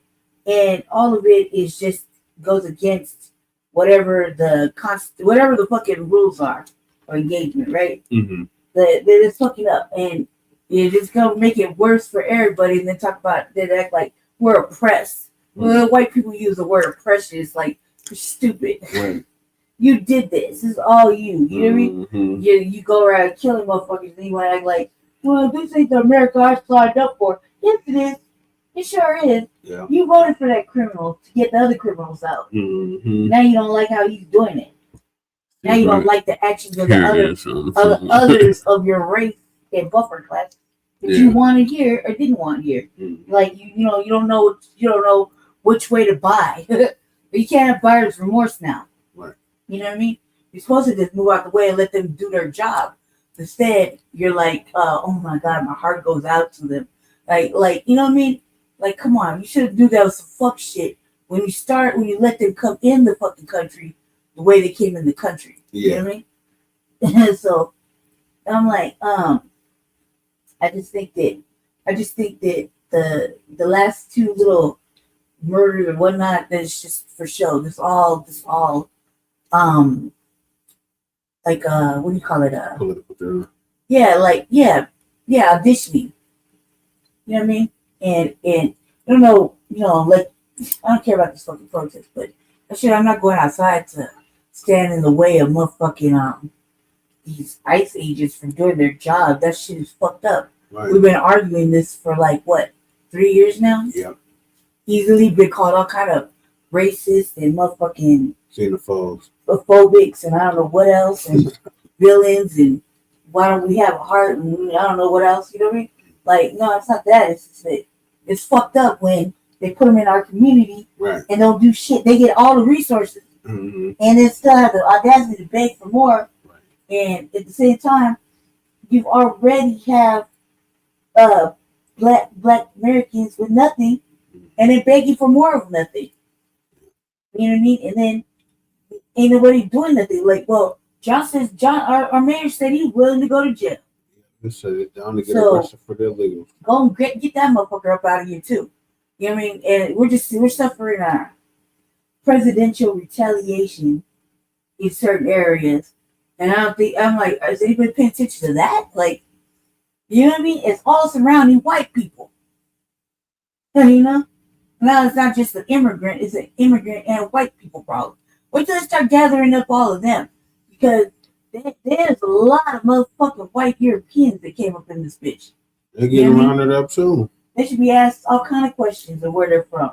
And their skin ain't gonna fucking protect them. Right. Nobody should be kind of like, on the verge of being questioned and shit.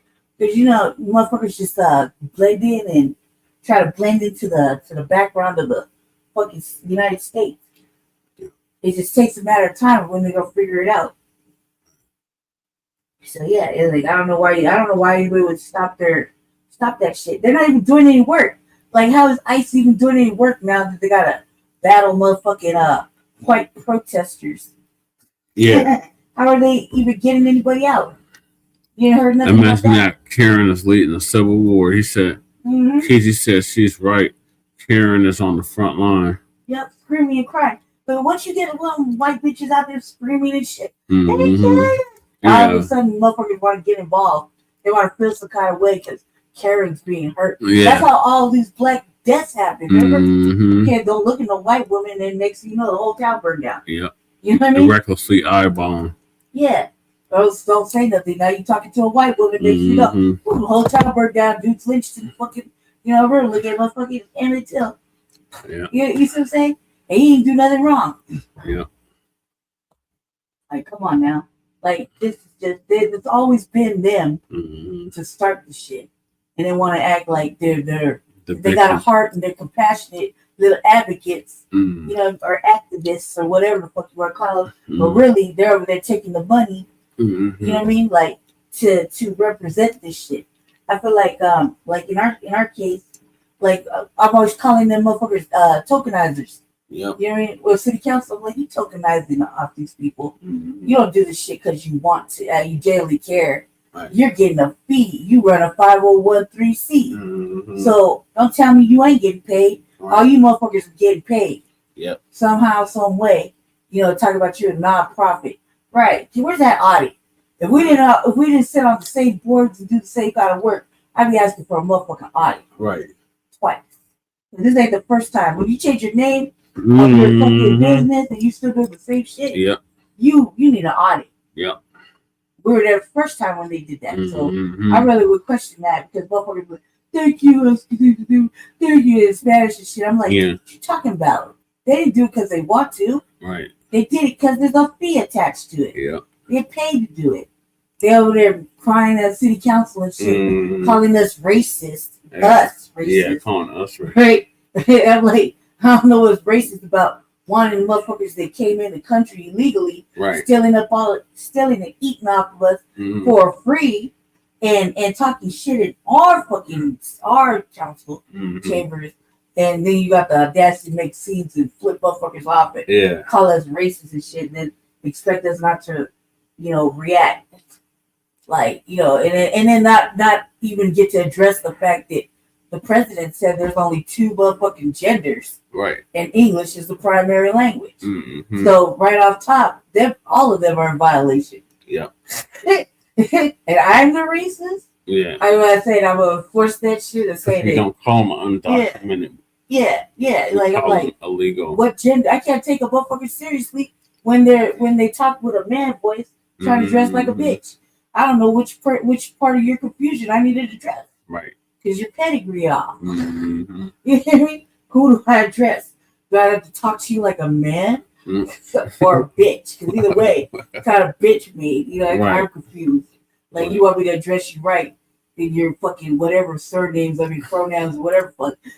No. I'm 46 looking years old. If I'm 46, nah. Use a tranny. Shut the fuck up at me. You get paid. You get paid. Because you got all kind of motherfucking immigrants in the house. What they call you at night when you over there go get ready for bed? You get ready for bed, you get a nightgown and a bonnet, or motherfucking shorts and a t-shirt. They call you Theo or Thea. What they call you at night when you at home on your off time? Shut the fuck up at me, man. I'm a racist. Come on now. You see shit yet? Yeah. You're not racist. Oh, fucking stupid ass cracker got the fucking audacity. You know what I mean? Like, seriously. Yeah. Seriously. And y'all bleeding heart motherfuckers. All you noticed when the shit started, you had all these fucking migrant fucking services, Hispanic fucking representation out there. Yeah. No representation for black people. Karen was the first slave anyway, Nobody was out there talking about I represent black people. Nowhere. We didn't have no representation except fucking creating havoc for the police. Yeah. We out there representing ourselves. What the fuck is he talking about? All these fucking Hispanic Pink Panthers drop. They Panther flags. No. Let's see if I can pull this up. What? What's his face here or something? Leonard. Yeah. Okay. John Paul Bird song. I got a message from Aaron Dixon today saying that he no longer supports us. That after he gave me orders to make a video saying that him and other members were coming, that he withdrew his support, and that he said that this situation is unimportant to him, even though my comrades have risked their lives and spent thousands of hours of their time and dollars and life standing behind the cause. Goddamn agent. He said he's going to make a statement saying no one has the right to call himself a Black Panther going forward. I told him to make sure that he put in that statement that he did, in fact, give us the right to call ourselves that, because I still have the messages where he did, just in case he doesn't.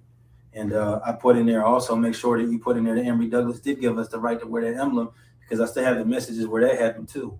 But as it stands, because of that, because of me and my comrades risking our lives and all the heat that we went under, because of the counter-revolutionary practices because we don't believe in black nationalism, like Bobby Seale said in the video that I shared on my page earlier, that black nationalism is acquiesce to racism, and that we don't stand like that, that we're internationalists and intercommunalists, just like Huey Newton said, we will no longer identify with this flag. We will no longer identify ourselves as the Black Panther Party for self-defense. We're going to take OG from the town's advice. We're going to take the name that he decided to put out there. We're going to call ourselves the Black Lion Party for International Solidarity. Reason for the international solidarity is because we will stand with the immigrants. We will stand with the people being terrorized for ICE. We will stand with any oppressed people across the world. We will keep feeding every single day, keep offering food every single day. We will keep patrolling the community with guns. We will keep stopping drug dealers, keep stopping sex traffickers. We will keep stopping police brutality. This little plaque that I got, it says Paul Birdsong, and as a Panther says since 2020. I don't regret the work that I've done because it's brought me to this point. But going forward, these Panther patches will no longer be on my uniform. Yeah. Me and my comrades stand independent. We're willing to work with any organization that stands for the rights of every living person. Yeah. Any organization that stands against imperialism, attacking immigrants. Now, if you're out here raping people and killing people and selling drugs and different stuff like that, yeah, deport them. But those people out there that are just working hard, trying to provide for their families, trying to escape the guerrilla warfare and the cartel warfare that's happening in their countries to come for that promise of the American dream that the United States of America Incorporated lies about, we feel that they shouldn't be bothered, and we're willing to stand beside them to ensure that they're not. All power to the people. All power to the people. Oh, January 31st, you can still come out. You know, we're willing to sit down and talk about solidarity, sit down and talk about unification, sit down and talk about continuing to work, because ain't nothing stopping this way. All power to the people. All power to the people. They're Black Lions now. Hilarious. Right. Oh my God. Not only do we have that footage, but come to Yo, where is Donovan? Oh my God, this is the Black Lion Orpheum or Black Orpheum. Where is that? Where is he at? On this topic. Right. Oh, because that's told, right? But then he does say nobody has the right to fucking be a parent. That's not true. Recruitment stuff, you know? Right. Motherfucking, but there's recruitment. There's a difference. There's a big motherfucking difference. All right. So thank you, Leonard, for that. Hey, Leonard, that was cool. So going back to the topic list, we got bank falsely accuses Black woman of fraud. Lawsuit erupts. Typical banking more black scenario. So Dr. Rashad Rashay gonna give us a bit on that. Bank and being falsely accused. Put her up for a mass. That's right. This has some twists and turns, ladies and gentlemen. A Black female business owner in Pennsylvania is now suing a bank that wrongfully accused her of fraud, which has since ruined her thriving car dealership and caused her to go into debt, according to the report. March of 2023, Miss Tiana Williams, who got into the auto trade industry as a teenager in high school. She was flipping cars, buying them at a cheap auction, getting them fixed up, selling them at a profit to low-income, working-class people like herself with no or bad credit, was on a roll.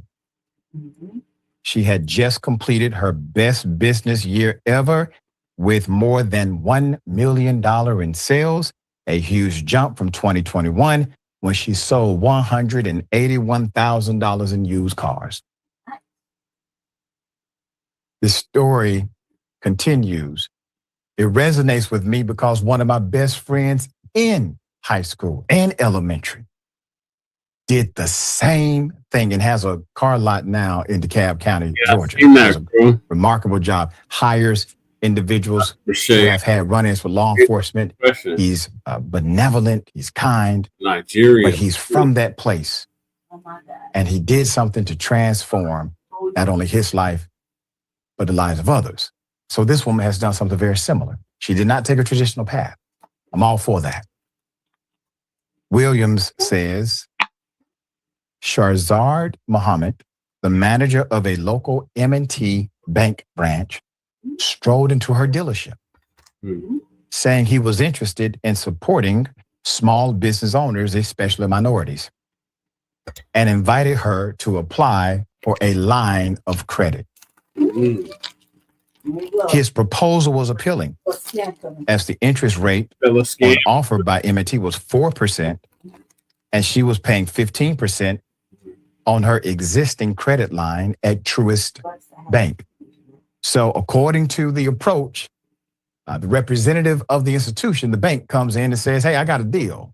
And we're doing this, especially with business owners like yourself. And we have an interest rate that's so insane, that's so ridiculously low, you would be quite foolish to not listen. Okay?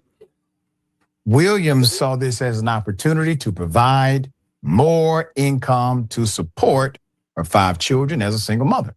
That's right. And help take care of her mother, who was battling kidney disease at the time. So she decided to open up an account at M&T and went to meet with Mr. Muhammad, making a $35,000 initial deposit and applying for a $100,000 line of credit at the time. The funds she deposited included a check endorsed over to her by a customer who had just purchased a car. No issue there, business transaction normative. And a check and a wire transfer from a third-party finance company called Automotive Credit Corporation, ACC. A few days later, March 23rd, 2023, the lawsuit says when Williams went to access funds in her new business account, she discovered the account was frozen. And she was denied all access to the account. Mr. Muhammad, according to the report, told her verbally and via email that her credit application was still in process, that the delay was standard protocol for a new business customer, but did not disclose why her account was frozen. That's why. As she soon found out, an investigator at the bank, Hannah Minder,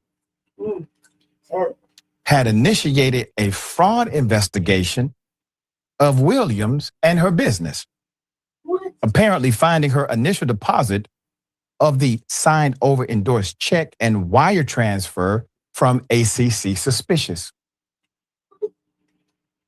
In their answer to the lawsuit, M&T Bank said that a series of cash withdrawals totaling $12,284 that Williams made a day after transferring $32,355 into her new account were flagged as potential warning signs per standard banking policy and triggered a hold on her account. The investigator not only froze her business account, but also began contacting the third-party lenders Williams does business with on a regular basis. Now you got torturous interference. Okay? They get contacted by the bank, by the investigator of the bank, telling them that she was being investigated for fraud. Now you got defamation. Without any evidence that Williams had engaged in any wrongful or illegitimate business practices, the lawsuit says. One of the lenders then sent communications to her customers encouraging them to report Williams to consumer protection agencies and law enforcement. So during a meeting, when Williams asked the investigator why she would question the legitimacy of a wire transfer from an automotive company, ACC, a bona fide commercial lender, the investigator responded by telling her, quote, "You people have a way of trying to make things look legitimate when they are actually fraudulent." You people. I mean, that's not even creative. Investigator, you people have a way. Interesting. You're an investigator. Your job is to investigate facts, not assume, rumor, conjecture, create conclusion when there's no evidence. Everything's about race here. Right. You decided to run off Get this. the pure steam of opinion. Do you hear their names? Williams told Atlanta Black Star that she responded to the investigator to this disturbing comment by telling her, quote, "I really hope you don't mean by you people what it sounds like. Are you talking about salesmen, women, or black people? I hope it's not black people." Oh, yeah. It was black people. You know it's black people. So the investigator took it further. Quote, "Even if you are proven legitimate, I'm going to make sure I put you out of business according to the allegation." The bank denies in their answer that the investigator made any such prejudicial statements. But an internal email dated March 29th, 2023, obtained by Williams' attorney, Dean Malik, from the investigator to M&T bank managers discussing her progress on the fraud investigation of Williams, concluded with this statement, quote, "Doing my best to not let her win on my watch." Ooh, shit. Damn. Place for keep. Doing her best to not let her win on my watch. Jealousy sickness, man. Shouldn't it be something like doing my best to establish a fact pattern in order to conclude if a fraud has taken place or not? Right. Something like that. I'm not an investigator, but I would assume that's the reason why you're put in that position. They think they're intentional. There's more. Because of this fraudulent investigation, of business crashed. Her debt grew. The lawsuit states it took more than a month for the bank to determine no fraud had occurred. Oh my God. Her reputation is harmed. Her credit has been harmed. And her relationships have been harmed. The lawsuit says it took more than a month for the bank to determine no fraud had occurred and to restore her access to her own account. During that time, Williams had no access to her own capital to pay her bills and her debts mounted. Remember how this happened? Somebody approached her from the bank. They approached her. Yep. Oh yeah, this is Say they want to make a deal with her. Interview. And then claim that Michael Pam put in the chat. He said long for Senate issues, lineage-based investment. Yeah, she supports reparations. This motherfucking so below. that her business was fraudulent via the investigation. There's more. Yeah, hard. And because of the damaging allegations made by the investigator, the two commercial auto lenders with which he had relationships, ACC and New City Funding Corp., informed Williams they would no longer do business with her. Had the bank not disrupted her business relationships and access to credit, Williams says, I would be a franchise by now. She had a goal. I was getting very popular in the automotive business. The amount of money I would have made with the new credit line and difference in the interest rate, I would have sped into the franchise world. A judge actually sanctioned M&T Bank and Ms. Muhammad with $8,000 in penalties. The bank has appealed her ruling. Her attorney is ready to go to trial if the settlement doesn't work out. Put the young lady back up, Jordan.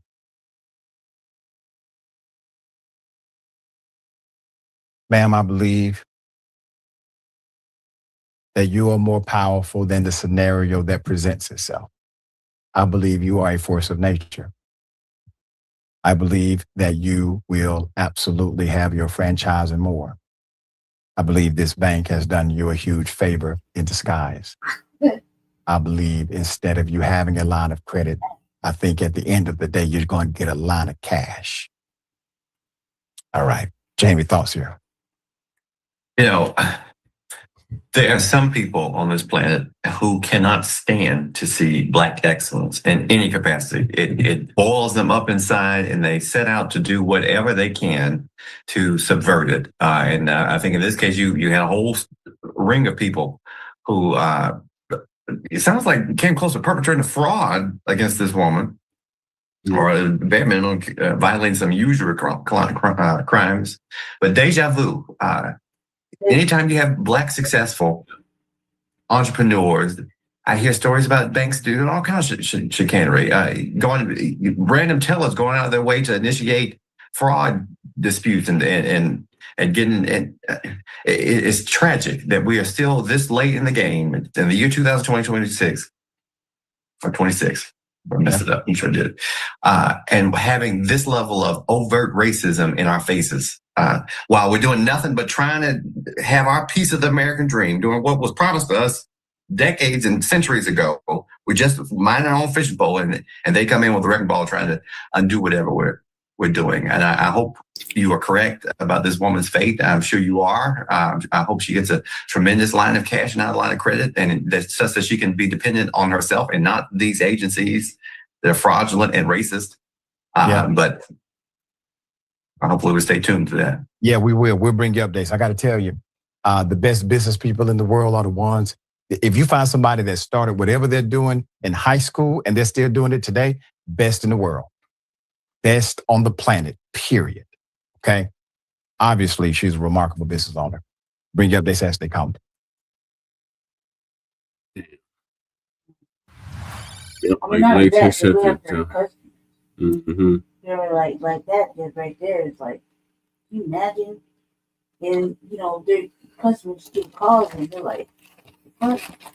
She don't go call and tell them they look for you. Who would do that? Right? But this like baby do a business while we play. This is shit where they say, pull yourself up by your bootstraps, right? So she go do all that, to better herself because God only knows when they gonna cut the motherfucking check, right? So, and then it takes these motherfuckers with 4.5 days to do the most to tear her down, fuck up her credit, her business, and everything else to go with it. You know what I mean? And her money. Fucking with people's money who got fucking babies to take care of. And after the whole time, everybody's like, pull yourself up for your bootstraps. You could do it. So she do it, and you still play the motherfucking game of racism and white supremacy and fucking being a motherfucking hater. You go all out your motherfucking way to do it. Like, that malicious fucking shit. So, a lot of times, I'm like, as above, so below, let me go behind all of you motherfuckers and do the same fucking shit, just on general people. But I'm taking it all for real, because you have fucked off my life, and my children, and, I have my whole life, my lifestyle aside from this, in peril for like a month. A month could feel like a year to people. Like, when we had that shit happen to us, when that shit was taken off our shit, it wasn't a lot of money, but man, that shit felt like that month felt like a year to us. Right. And then when it happened, like for me, like shut down again, that shit felt like a whole year. You know what I mean? So to us, like the every little bit counts. Then they're acting like, man, they got it like that. So if you got it like that, we'll let a motherfucker find out. You know what I mean? Especially when you got that malicious shit in your heart. You evil by nature. Yeah. And you don't see a motherfucking good natured motherfucker get mad. You should watch out with that. You should really watch out with that. Because that shit is fucked up. You do not want your money fucked with. Why would you do it to somebody else? Yeah, she's probably a mixture of just red ball. No. The sister. That's basically being sabotaged. Yeah. This is how to pull herself up by her bootstrap. She did. She did. And then look what happened. That thing that happens all the time. Yeah. Take it from her. Take it from her. They want to be like, y'all don't do nothing. Y'all don't create anything. Okay, motherfucker. Okay. All right. Yeah, we could do all that if I wasn't too busy sabotaging us every chance. Every chance to get. All right, so we're down to the last topic of the night. And that is they were fine with CoIntelPro until the Patriot Act became law. So Lacerica, I believe, is going to give us an update on that.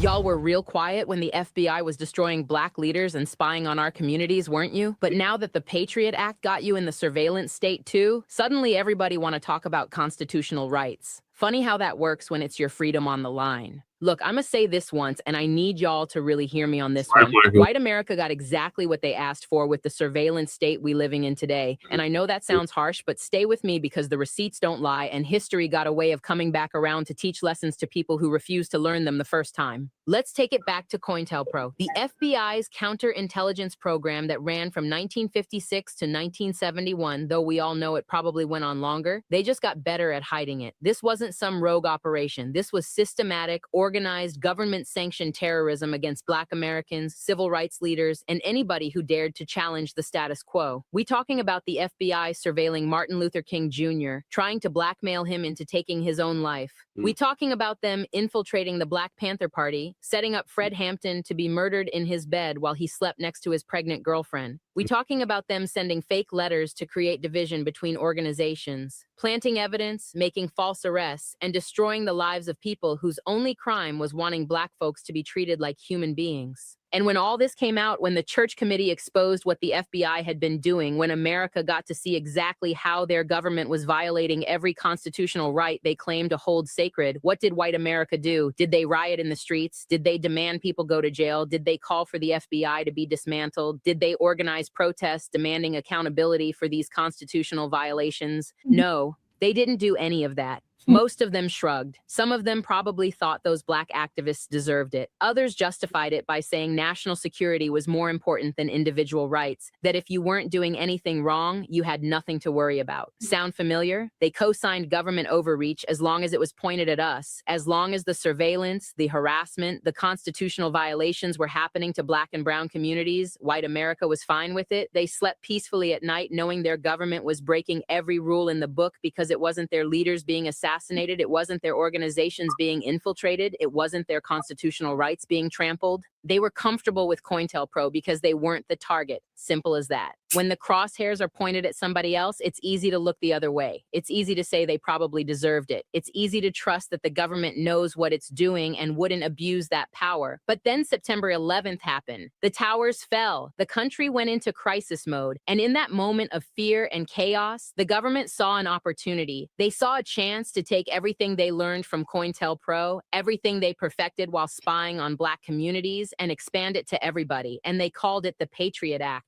The Patriot Act passed 45 days after 9/11. 45 days. Most of Congress didn't even read it. It was over 300 pages of expanded surveillance powers, and they rushed it through because Americans were scared and willing to trade freedom for the illusion of security. And that act gave the government powers that made CoIntelPro look like child's play. We talking about warrantless wiretapping, mass data collection, indefinite detention, secret courts, the whole setup. Everything the FBI did to Black communities in the 60s and 70s became legal and expanded to everyone. And here's the kicker. If white America had stood up when CoIntelPro was exposed, if they had demanded accountability, if they had said no government should have this kind of power to spy on and destroy its own citizens, regardless of who those citizens are, we wouldn't be here right now. If they had drawn a line in the sand and said these constitutional violations are unacceptable, whether they're targeting Martin Luther King or anybody else, the surveillance state we living in today wouldn't exist. But they didn't. They let it slide because it wasn't affecting them. And the government learned a valuable lesson. Americans will tolerate anything as long as it's happening to somebody else. So the infrastructure was already built. The playbook was already written. The precedent was already set. All the government had to do after 9/11 was expand the target list. And because white America never held anyone accountable for CoIntelPro, because they never demanded consequences for those constitutional violations, the government knew they could get away with it again. Only this time, everybody was fair game. Now white folks got their phones tapped. Now their emails being read. Now their data being collected and stored in some government facility in Utah. Now they worried about being on watch lists. Now they concerned about their rights being violated. Now they want to talk about the Fourth Amendment, about illegal searches and seizures, about government overreach. And where was this energy 50 years ago? Where was this outrage when it was Fred Hampton? Where were these constitutional concerns when it was the Black Panthers getting raided and murdered? Where was this righteous indignation when Martin Luther King was being blackmailed by the same government that now has all y'all's information in a database somewhere? It didn't exist because it wasn't happening to them. And that's the point. White America was perfectly fine with the surveillance state as long as they thought they were safe from it. They cheered it on when it was destroying Black leadership. They justified it when it was infiltrating Black organizations. They defended it when it was violating Black constitutional rights. But now that they in the same boat, now that the monster they helped create is coming for them too, suddenly it's a problem. This is the same pattern we see over and over again. White America supports oppressive systems until those systems turn on them. They fine with police brutality until an ICE agent kills Renee Good. They fine with mass surveillance until their own privacy getting violated. They fine with unchecked government power until that power being used against them. And I'm not even saying this to be petty, though I'd be lying if I said there wasn't a little bit of, we tried to tell you satisfaction in watching this play out. I'm saying this because it's a lesson we all need to learn. Injustice anywhere is a threat to justice everywhere. When you allow the government to violate the rights of one group, you setting the precedent for them to violate everyone's rights. When you co-sign oppression because it's not affecting you directly, you building the tools that will eventually be used against you. The surveillance state didn't start with the Patriot Act. It started with CoIntelPro. It started when white America decided that Black Americans demanding civil rights were a bigger threat than a government willing to assassinate its own citizens. It started when they chose security over liberty, when they chose comfort over justice, when they chose to look the other way instead of holding power accountable. And now here we are, living in a country where the government can access your emails, your phone calls, your location data, your search history, everything, all without a warrant, all in the name of national security, living in a country where you can be put on a no-fly list without explanation, detained indefinitely without charges, surveilled without your knowledge. And all of it is legal because of the Patriot Act, which is just CoIntelPro on steroids with a bigger budget and better technology. So when white Americans complain about the surveillance state, when they talk about their rights being taken away, when they express concern about government overreach, I hear them. Those concerns are valid. The Patriot Act is a violation of everything this country supposedly stands for. But I also want them to understand how we got here. I want them to reckon with the fact that they helped build this. Their silence when it was happening to us, their comfort when they thought they were safe, their willingness to sacrifice other people's rights for their own security, all of that contributed to the monster we're dealing with now. The government didn't just wake up one day and decide to create a surveillance state. They tested it first. They perfected it on Black communities. And when nobody stopped them, when nobody held them accountable, when white America either supported it or stayed silent, they knew they could expand it. They knew Americans would tolerate it. They knew that fear would override principles, that people would trade freedom for safety, that the precedent had been set.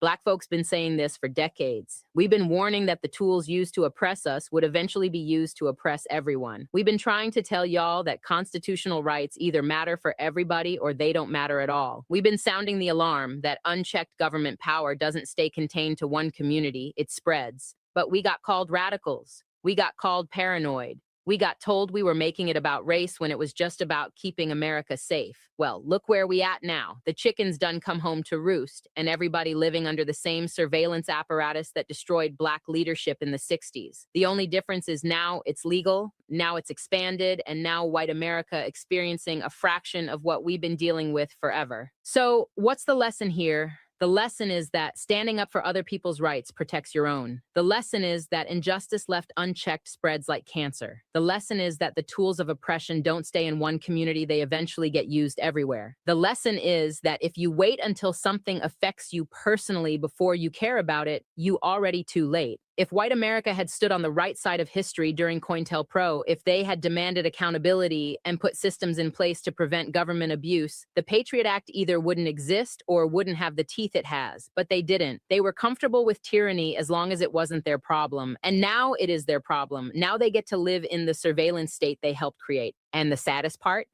even now, even with all this, some folks still don't get it. They still think the problem started with 9/11 or the Patriot Act. They still don't see the connection to CoIntelPro. They still don't understand that they living in the world they built by staying silent when it mattered most. So yeah, they were fine with CoIntelPro until the Patriot Act became law targeting them. They were fine with government overreach until it was their freedom on the line. They were fine with constitutional violations until it was their rights being violated. And that should tell you everything you need to know about how we got here and why we still struggling to get out. That's the bottom line, and that's the history they don't want you to remember.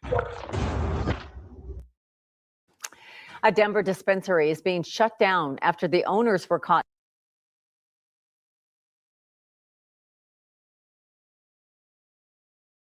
All right, y'all. So that's gonna be the last topic. What are your thoughts, Lady Che? About what? But look, Lasherica just laid out for us. I was distracted by what I was talking about on the side. What was she talking about? She was talking about how the Nabiscos was fine with CoIntelPro until yeah. But they are until it's made based and it bothers them and it's their wallet, and then they gotta complain about it. Mm-hmm. But then they don't do nothing about it. So you know what I mean? And they can't say it's shut down because another agency or 2 or 3 pop up in their place. Mm-hmm. Now we over surveillance. So you know what I mean? Like over surveillance. Yeah. And they're not trying to like stop that, you know, that at this point it don't even matter going outside masked up or whatever. They don't hit you with a camera by the time you done left your crib. Yeah. So everywhere. You're on camera everywhere. Camera. You know? So it don't even matter. At this point, they've been collecting data and fucking your picture and all that. It doesn't matter. So they say unintended consequences. They know what they're doing. Because these motherfuckers who create this shit know what they're doing. So, yeah. All right. So that's going to conclude the season 6, episode 10, part 2 of the Frontline Black News. So got done early tonight. Please make sure y'all check out our other platforms for Line Black News. The Revolutionary Agenda. Lady Chase should be doing one sometime this week. And Shabaka's Black Experience Enhanced on Tuesday. And so in the meantime, make sure y'all hit that like and subscribe button and join us tomorrow or later on today for part 3. So peace, love. Yeah, that's after City Council. Yeah, after City Council. So peace, love, light, reparations, delineations, separations, and Black empowerment. Chan Crewman, Lady Chase signing out from the Mile High Income and Illegal Market for the city. Peace. Oh, shout out to everybody that came through. Shout out to Michael. Shout out to Leonard. Shout out to Shabaka. Shout out to Twin. Shout out to Mac. Shout out to Kukidi for coming through. Shout out to Crew. And I think that's it. Oh, and Cracknetta. and Paul too with his trolling ass. Just appreciate y'all all that tapped in and whoever was speaking and not speaking. Oh yeah, Jab came through. And yeah, I think that's everybody. So we'll see y'all later on today for part 3. Peace.